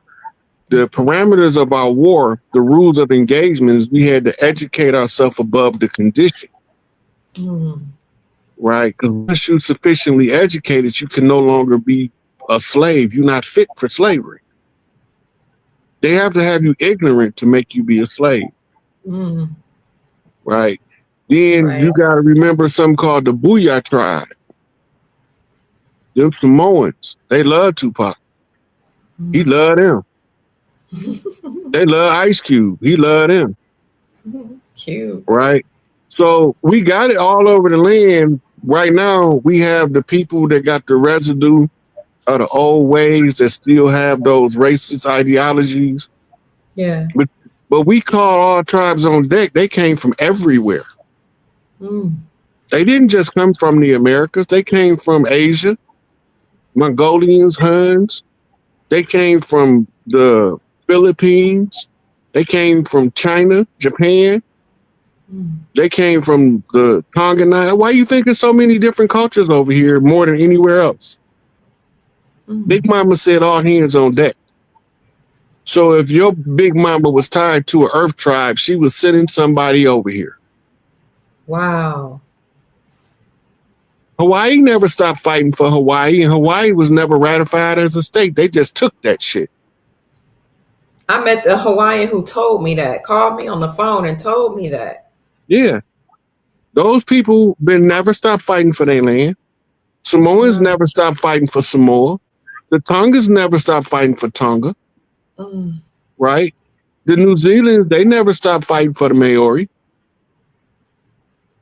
Australia never stopped fighting for the Aborigines. They all been fighting the colonizers, but everybody thought that we had to use their system. We didn't know that the only way to beat them is to go back to the tribal oral tradition. Now we know. So you're seeing it active all over the world. If you could pull up all of the protests that's going on in the islands down there, those Maori protests, they done with the BS. The tribal mothers have spoken. They put them all on public notice everywhere. And they've been put on notice in America too. So all of the colonizing forces that was governments are now defunct. And we moving into where the ones that is elders in the community that know what's going on is restructuring tribal history and tribal order on the land. It's just you can't do it instantly at the blink of an eye because you will lose too many of the people that you need for the takeover. So you have to do it systematically, step by step, and follow the process. And at the end of the process, we back on top. We still in the process. But why are they adhering to this oral tradition? They could say, forget y'all's oral tradition. Universal law. Okay. The right to self-determination and autonomous government. When we won the war, the Conjure War, we won the ability to reinsert our rights in the free will universe to autonomy. Most of us don't know how to be autonomous, and we talk about we don't need no leaders. Where the hell are we going? The tribal traditions all over Earth say the one who know the way is obligated to lead the path. It's not subjective. It's not whether he want to lead the path. He obligated. That's an obligation that he owed his bloodline in the Earth claims. So once you know the way, you got to just systematically keep explaining it to the people till it click. The more people it click with, the faster it moves. And so right now we following the oral tradition and we marching down the campaign of reclamation, right, and redemption. And I'm the family redeemer of the most families right now. And as the family redeemer, I'm telling y'all where all of the traps at. That paperwork a trap, that African slave narrative a trap. I don't know what the hell a foundational Black American. I don't know what that is. That's a bunch of crap. But I can tell you this, those organic, original, earth-born to the land, the earth know you belong here. And the prime creator know you belong here, and everybody else got to move out our way. All we got to do is be willing to stand up and be who we are. And that's why Elijah Muhammad kept screaming, be on it. Be yourself and accept your own, because when you realize what's going on, you can do something about it. But as long as you're in darkness, you can't find the light. Bumping your head on the dresser, trying to find the switch. Family, we have 2,005 people in the chat. Hit the like button. Send Chief Pontiac some love. Send him a Cash App blessing, please, to $SIKAPE. Chief, somebody wants to know, who's this Statue of Liberty? Is the Statue of Liberty Lucifer, the light bearer? It's straight off the painting from Europe of Lucifer. It's the exact painting with the dress on. What? Yeah, all you gotta do, you can go to, anybody can go right now because there's people that did videos on it. Okay. Once I said it, I started seeing videos pop up all over the place where they was talking about it. But if you go to TikTok and you type in Statue of Liberty of Lucifer, you will see the imagery. They'll show you all the imagery. And give you the descriptive analysis and the particulars, like the chain on the ankle, the torch. Oh, wow. Wow. Yeah. Now remember, the Statue of Liberty was designed by the same person that designed the Eiffel Tower. And the Eiffel Tower was signed to commemorate the signing of the Paris Accord, commonly known as the Treaty of Peace and Friendship. What? Okay. Say that one more time. The Eiffel Tower was erected as the commemoration of the Paris Accord, commonly known as the Treaty of Peace and Friendship. Wow. It wasn't what the Moors told us it was. The agreement was a ceasefire agreement between two different royal classes or companies that was transporting goods across the Atlantic to Europe, and they was robbing each other and fighting each other on the high seas. So they had to come to a agreement, and they signed the Paris Accord to stop them from fighting each other, so that they can unify and join forces to take everything from us. Wow. The red flag with the green 5-pointed star. That's Noble Drew Ali made that flag. That's not the original Moroccan flag, because Morocco is not older than the Moorish Science Temple of America. Then why is it flying? Why was it flying in the White House? Because they used the flag as an identifier of the clan of Els as they took over, because they had Noble Drew Ali murdered and signed a contract with the corporation. That's why the new nationality card said the holder of this card is a U.S. citizen. It didn't say that under Noble Drew Ali. Okay. But the person that instituted that went behind Noble Drew Ali back. He used to be able to send a grand sheik into any court to get you out, because they didn't have a superior jurisdiction. So he had to get rid of Noble Drew Ali, because he was a problem to the construct of the corporation masquerading as our government. He knew the truth. Okay.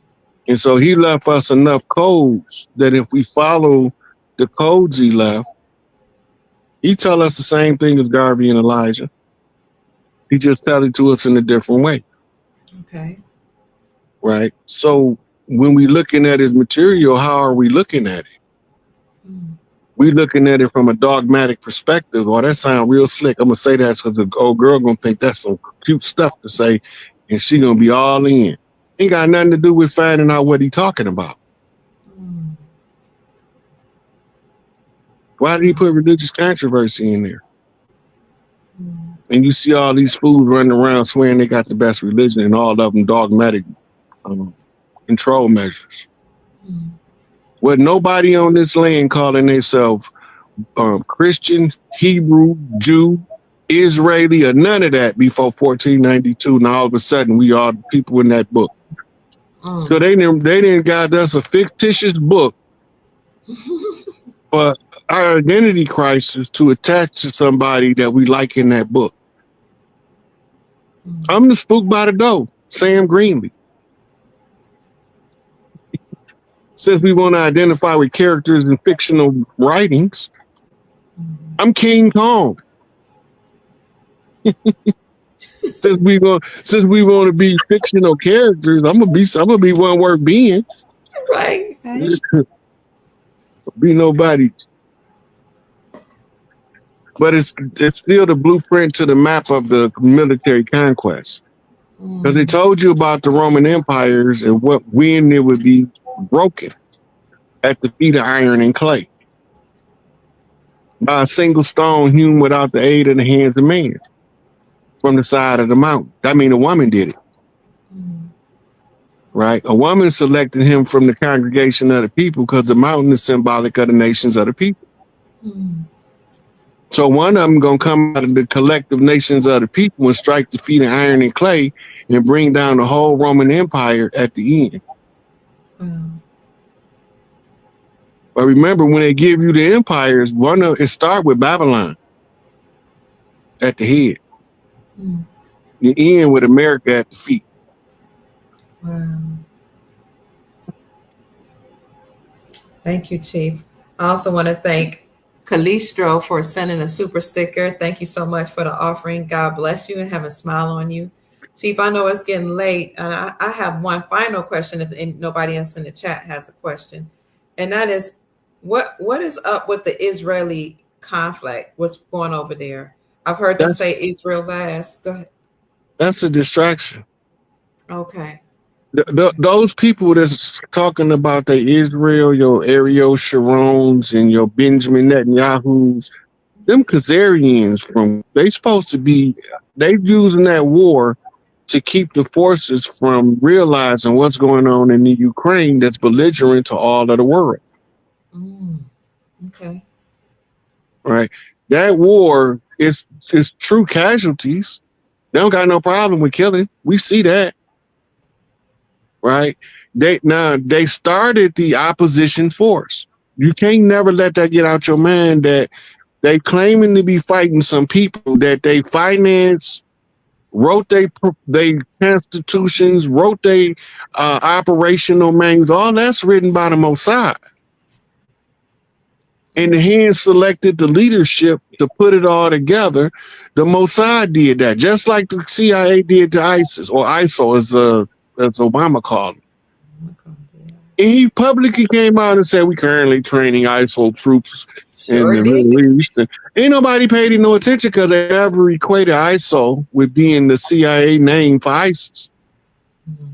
They never knew that. So to them, they was thinking America was creating a policing force for them people from them people. Okay. All the time they was creating somebody to disgrace the name of the great mother. So we fear matriarchy when they say ISIS.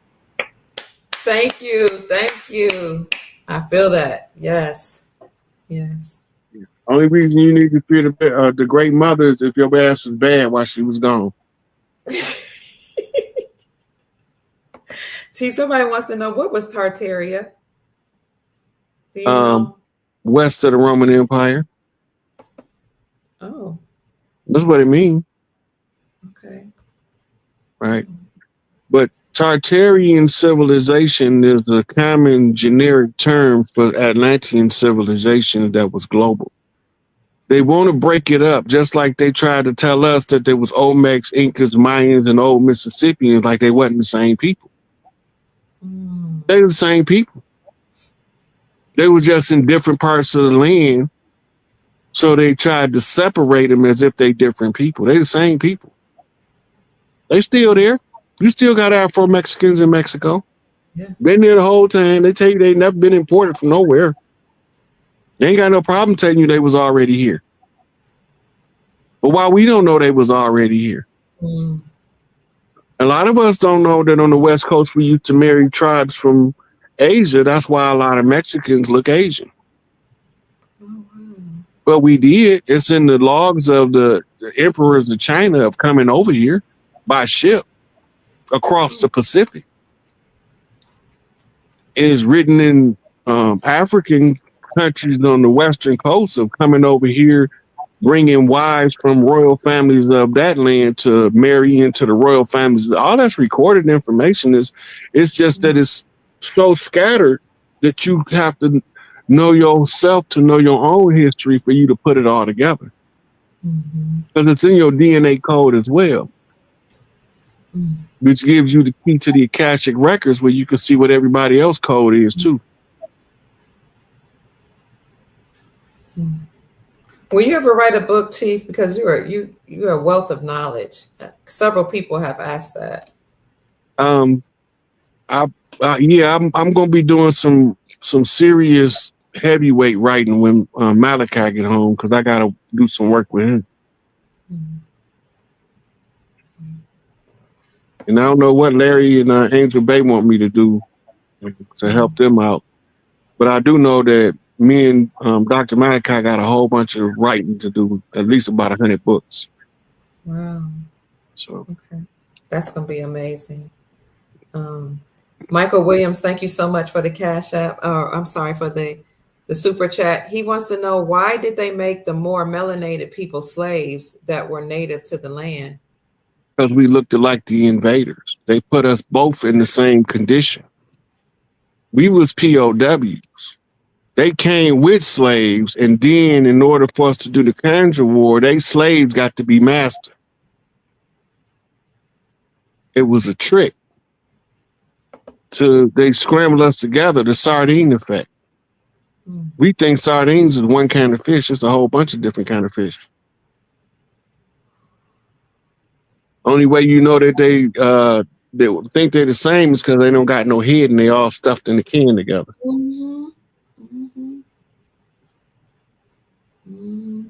You mentioned earlier about the Akashic records. How can you access those or obtain the Akashic records? Look, you got to, it's books to teach you how to activate your ESP. Akashic record is the written record of the planet. When you activate your extrasensory perceptions like psychometry, you pick up a rock, it's going to tell you a story. Okay. You touch a tree, it's going to tell you a story. Yeah. If you put your knees and your palms and your forehead to the ground, it's going to tell you a whole bunch of stories.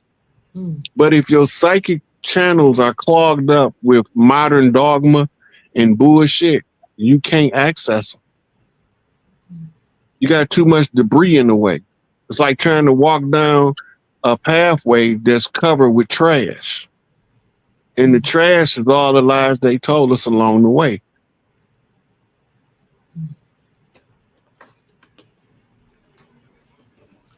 Chief, you have given us so much information and so much hope about, learning who we are and realizing that we're all going to be wealthy and the matriarchy is going to be restored again.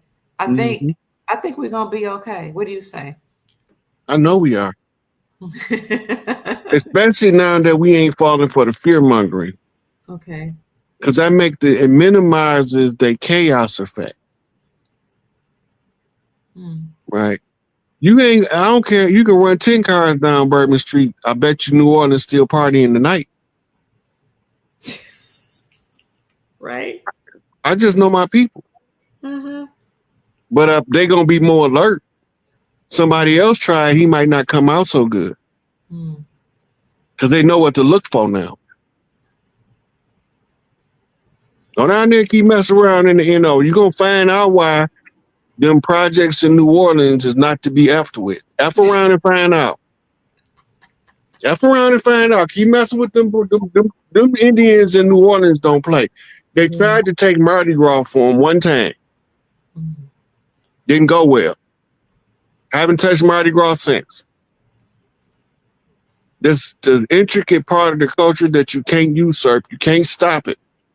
Before you trigger the tribes, because the tribes that don't even go to Mardi Gras wake up. Pissed off. Right? And you got to remember, they got equivalent in the islands and in Brazil, Los Carnavals, Mexico, Cinco de Mayo, ancestral reverence days.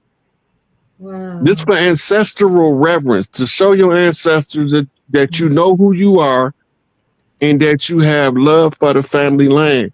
But when you do that, it empowers you as an individual to be yourself no matter who you're around. So they want us to think Mardi Gras evil. Jazz funerals evil. Jazz funerals is the celebration of a graduation of an elder. What the f are you talking about evil? We used to be happy when we graduated from the book of life. Especially when we did something worth celebrating. Yeah. Some of us ain't do nothing but be some piece of trash, rotten dog in the street. But some of us really did live a life to be celebrated. And many of them is forgotten now because they've been usurping our culture. But you don't even got to know their name now to feel their energy, because the presence is powerful in this era. And they consistently be peeking in on me. What you doing? I'd be like, come on, man, because if I'm talking to y'all around other people, they'll swear I done lost my mind. But they be there. They be showing up. What you doing? Did you finish yet? Oh, Pimp C the worst. Out of all the telepathic chiefs, I wish they turned that nigga telepathy off. Really? That nigga get on my nerves so bad. Come on, man. You faster than that, man. Brother need to be seen, man. You know brother need to be seen. This ain't how the life of Pimp. Pimp don't supposed to live like this here. I need to be seen. I need to be out in front of my public. And they got me sitting over here waiting and you taking too long. I'd be like, Pimp, get out my head, man. Leave me alone. You supposed to be dead anyway, nigga. Go act like you dead. You know who Come on, visits me? man. Come on, man. You know what it is now, man. I need to be seen, man. Look, I need to pop my collar and flip some dollars and show them that the pimp is pimping. Man, I see why Bun B don't be saying nothing. Because if he get on my nerves, man, I can imagine what he doing to Bun. Don't tell that brother, man, to hurry up, man. No, he taking too long. You know, pimp need to be seen, man. I ain't never been out the public this long. Man, I had more attention to this when I was elementary.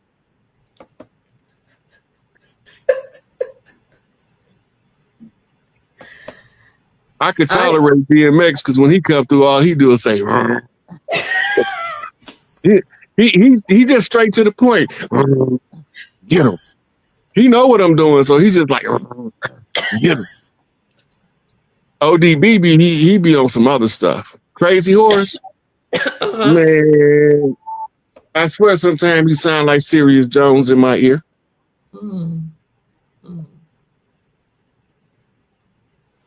But that's pretty amazing. No, it's annoying. It's annoying. Look, I was Triple X, that boy XX Tentacion.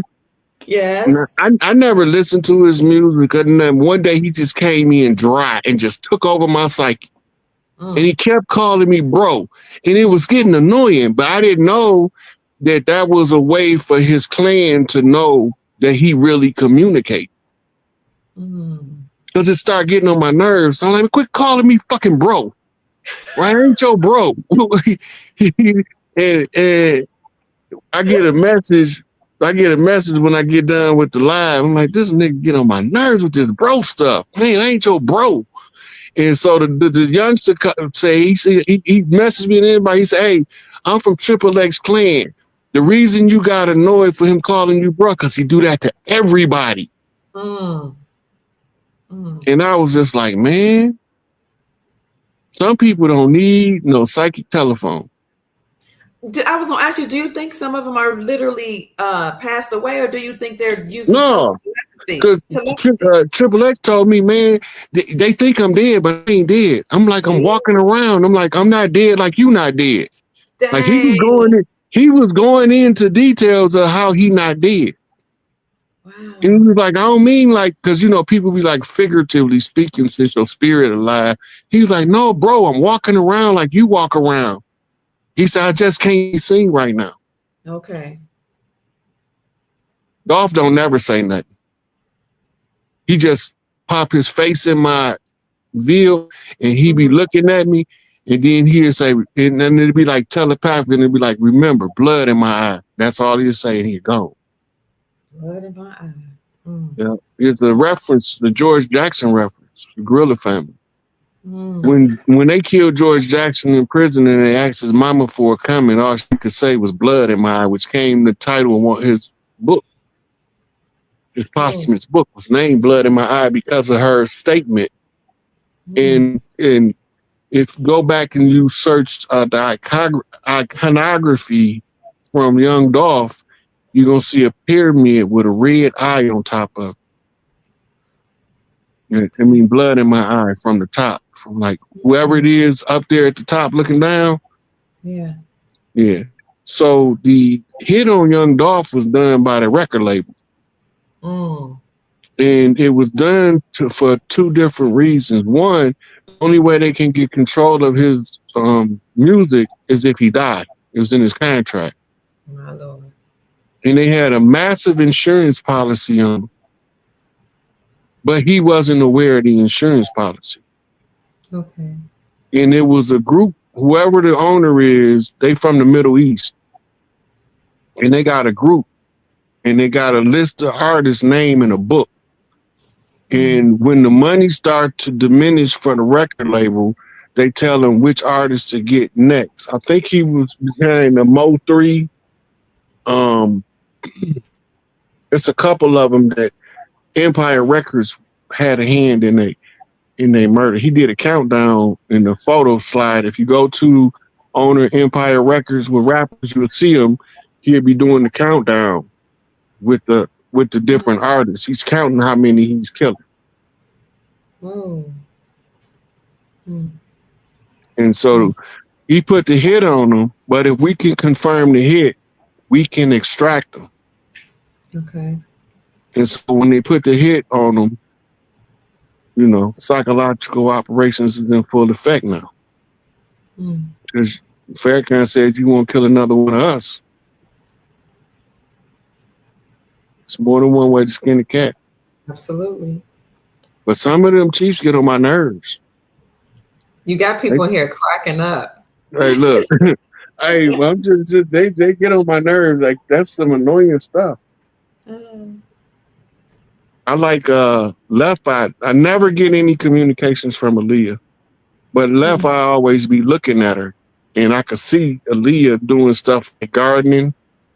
Yeah. She don't never be dressed provocative or nothing. She have on like this flowing white. Sometimes it be yellow, sometimes it be denim, but the sleeves be cut off. And then she have her hair wrapped up. Wow. But she doesn't say anything.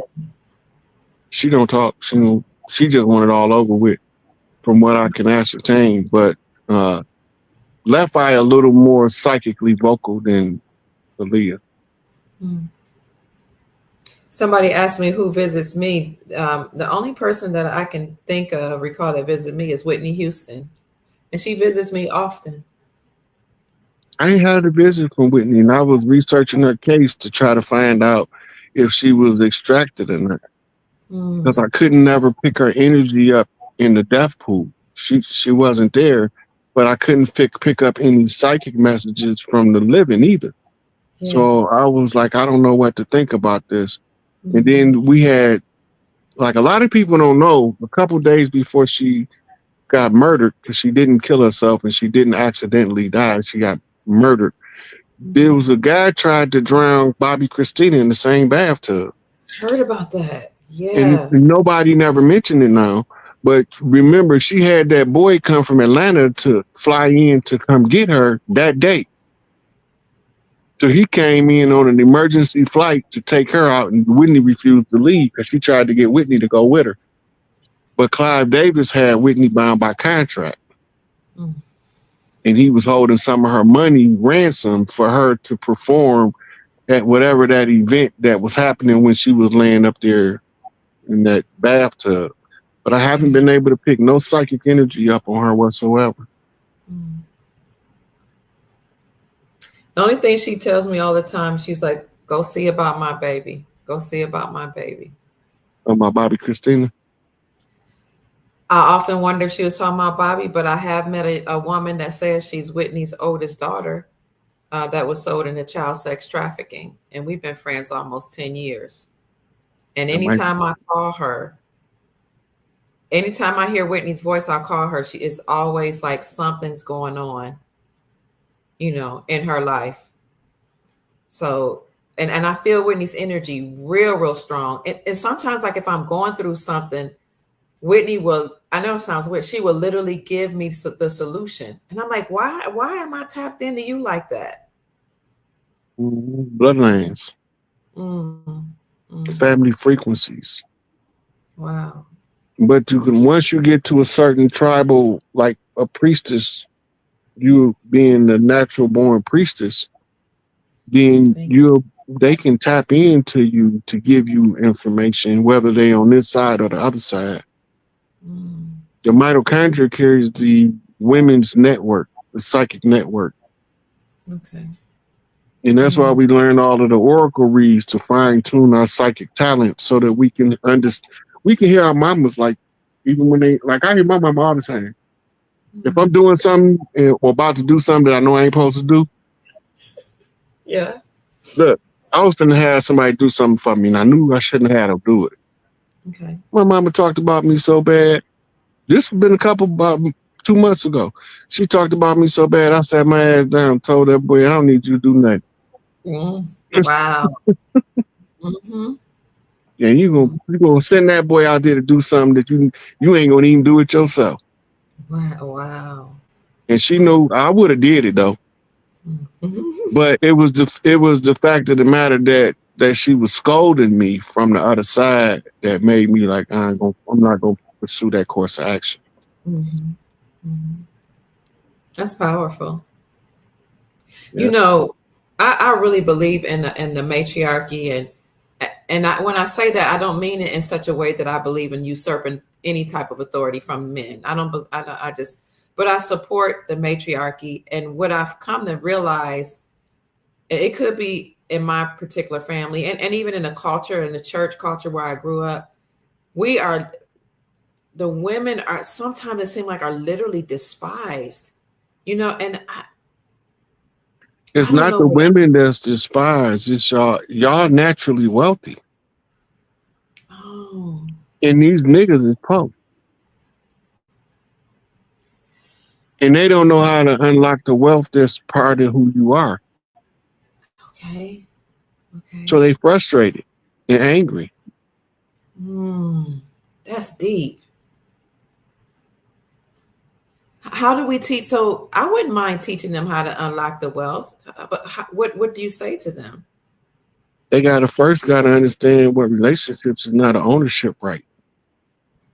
Oh, When you're in a okay. spiritual relationship, you seeking balance, an eternal balance between two people, and it's gonna give you an understanding. You're gonna use your intellectual capacity as a man. It's gonna tie to her emotional wisdom capacity as a mother. And when you put Mm, the two together and y'all exchange that energy, you don't look at women like subservience no more. That's okay. all slave shit and Mm, invaders coming in to change the order. The men is so much different under the matriarchy. They first going to resist because they think that it's going to disempower them, but they don't know that the matriarchy is more empowering to a masculine man, mm, and patriarchy is more beholding to a feminine man. mm.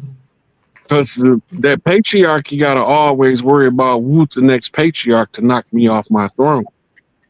Yeah. Under matriarchy, the patriarch know who his clan is, and he know who he needs to protect, and he know his roles, responsibilities, and they clear, and they taught from the elders of the community from an early Mm, age. We used to have all of the Constitution memorized. If it was okay. written, if they wrote it down as the Iroquois Constitution, but your rank was determined by how much you memorized. Mm, And as you wow. get a certain age, they add on parts and parts and parts, and then you keep going over it. By the time you get a certain age, you can recite the whole Constitution back, Mm, word for word. That was the oral tradition, and it was also a memory exercise and the training of the memory to recall events and incidents based off the ability to be able to recall information. wow. Training. That's why we didn't have to write nothing down, because we was taught to use our memories like West Indies Archie in the Malcolm X story. We all Mm, had memories like that at one time until they came with this conjure magic. They made us suspended our faculties, left us with amnesia to level the playing field. that was so beautiful. That was superb. That that that was amazing. That the whole last segment paragraph of what you just said, talking about how the patriarchy, the men actually are more empowered under the matriarchy Yeah. and less empowered under patriarchy. That was beautiful the way you broke that down. Yeah. And you could see it play out. Okay. Watch the difference in the men who see their women as a equal partner. They will Okay. fuck you up so bad about that woman, Mm, right? But she don't give him no hard time. mm, There's no the relationship is not a conflict. That's patriarchal bullshit. okay. Under the matriarchy, the man genuinely loved that woman, but he gonna be paired with her by his mama, whether he know it or don't know it. He gotta figure it out. That's what my mama told me. Figure it out. I said, Mama, how am I gonna figure it out? She said, you smart. I'm not that goddamn smart. You smarter than you think. My mom pissed me off so bad when she tell me that. So then I go figure it out like she told me. Mm-hmm. Sometimes I didn't want to figure some of that shit out. I wish I would have never asked. Mm. Because now I can't unknow what I know when I had to figure it out. Mm. This is not a I think. glamorous situation. It's not glamorous. It's not pretty. It's a bunch of dark nights and Mm. miserable, alone time, right? Because the misery gonna give way. Once you break free from the misery, that's also a chapter in Noble Drew Ali's writings, chapter misery. Whoa. Okay. To start off, weak and insufficient as thou art, O man, and good. There is one thing in which you are strong and obstinate and will not bend, and his name is misery. Mm. And you go on and explain how you fight to stay in misery more than you fight to free yourself from it. Woo. Because you didn't become so socially conditioned by misery that that's your norm. Mm. He put that in there as an accident. Ain't nothing he did by accident. Same with Elijah Muhammad. Ain't nothing he wrote by accident. None of them lectures that they transcribed into his books was by accident. Mm. Everything was with, we all got a piece, and then one of us gonna put all the pieces together, and then we gonna see the full story. Mm. Right? Some of us had bigger pieces than others. I gotta tell everybody, these people call me master teacher. I'm not the master teacher. I'm just the tutor for the master teacher. When Malachi comes in, you can ask the master teacher the question you need to ask the master teacher. I'm just tutoring you in the medium. Mm. Right? And the master speaker, that ain't me either. That's Farrakhan. He the lecturer. That's not my job either. I'm just the tutor. Coming to tutor you on the lectures that the master lecturer gave you so that you will know what's taking place on the land based on what the elders left behind. Mm. Right? So I don't want somebody else's glory. I want my own. Absolutely. I don't want somebody else's money. I want my own. Mm. So if it's mine, then I just want what's mine. What they say on that commercial, on the structured payment commercial, it's my money and I want it now. This is my land and I want it now. Actually, we don't own the land owns us. That is We it. we just responsible to take care of it. But we don't own the land owns us. That's amazing. We sprung from the land, so that means that the land owns us. Yeah. We don't own the land owns us. And they trying to cut your hair off and tell you it ain't your hair. Mm. Mm. You can't cut us off the land and tell us that we ain't from here.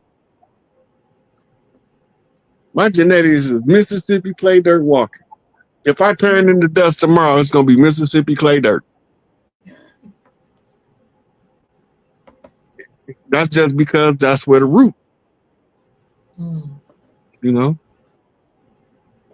Get back to the first tribe, then you can put all this shit back together. Mm. Right? They gave us exonyms for everything. We ain't named all these funny names that they gave our tribes, but we use them. We use them because from them same names, you can tell the ones that's what's called self-identified, autonomous, and then you have those ones that was $5 enrollees in the program. We know by the name of the tribe where they come from.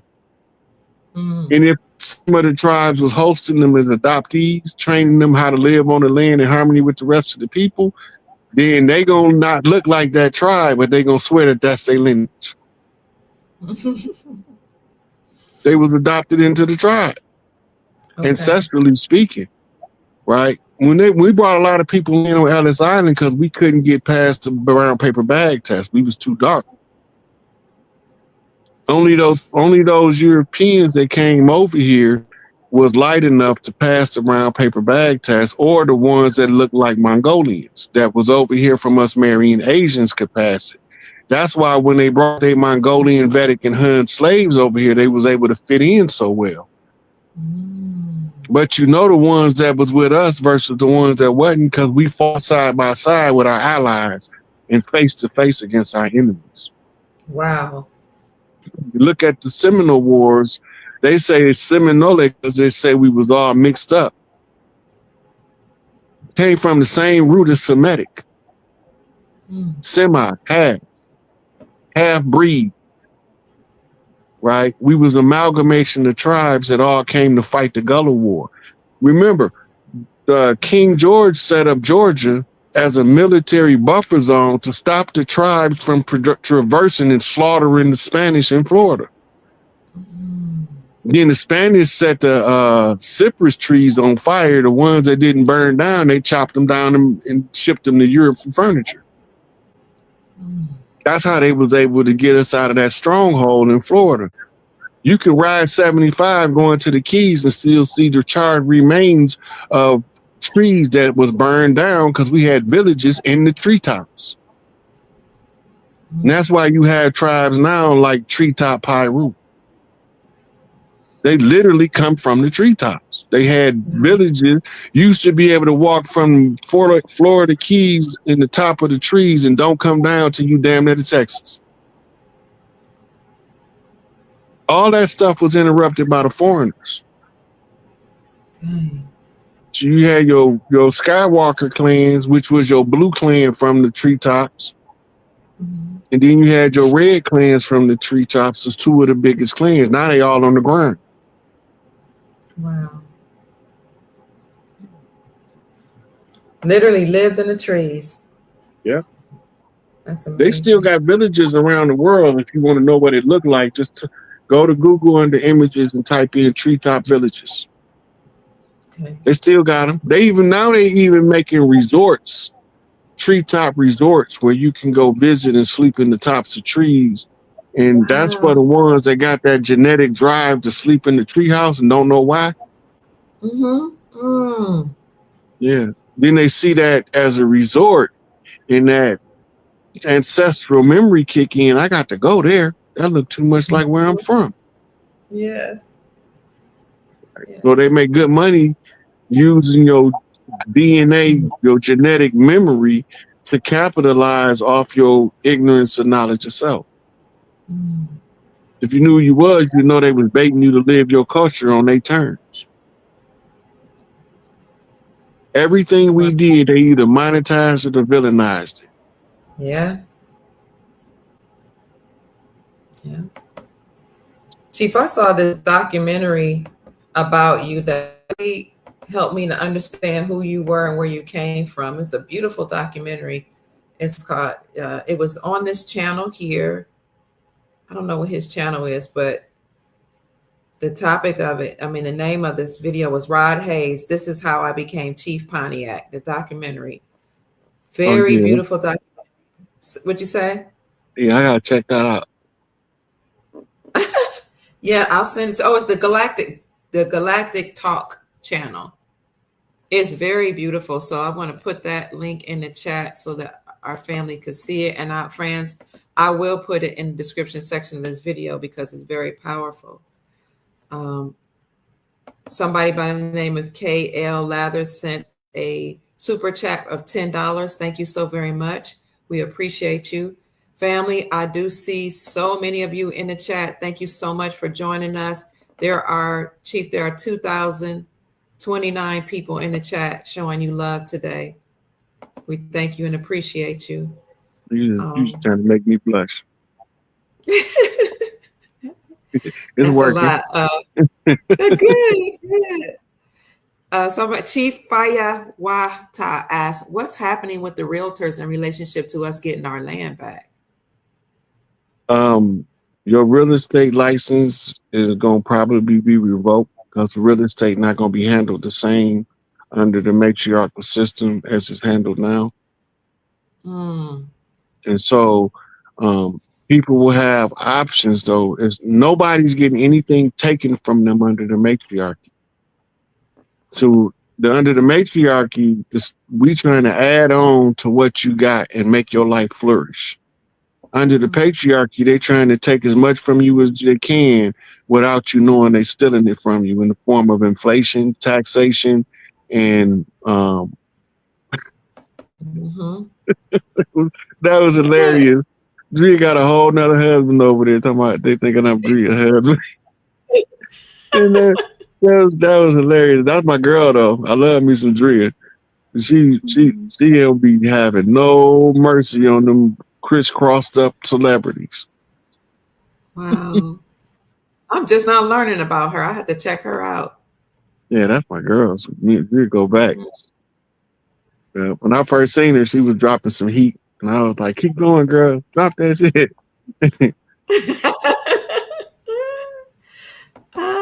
Who is this? Sarah Martinez says, "Thank you for your courage, speaking out." I appreciate it. I don't see it as courage, but I appreciate it. Hit the like button, family. Share the video. Send Chief some love. You'll see it under ticker right here. Here's his Cash App, $SIK8. That's $SIKAPE. Chief, I've had you on here for 3 hours and 54 minutes. That's almost 4 hours. So I'm going to wrap it up and ask you if you have any final words for us. No, I appreciate you having me on. I had a blast. I can't wait to get a chance for you to speak to Empress Rarebird. That's going to be epic. Are you going to be on with us? Yeah. Okay. Yeah. She told me wherever she go, I got to come with her whether I want to or not. Ooh, okay. Mama's spoken. Yeah. You know, I didn't know for the first couple of years I was doing this work that they was giving her the receipts. That blew my wig back. Because then all of the receipts is coded to a day.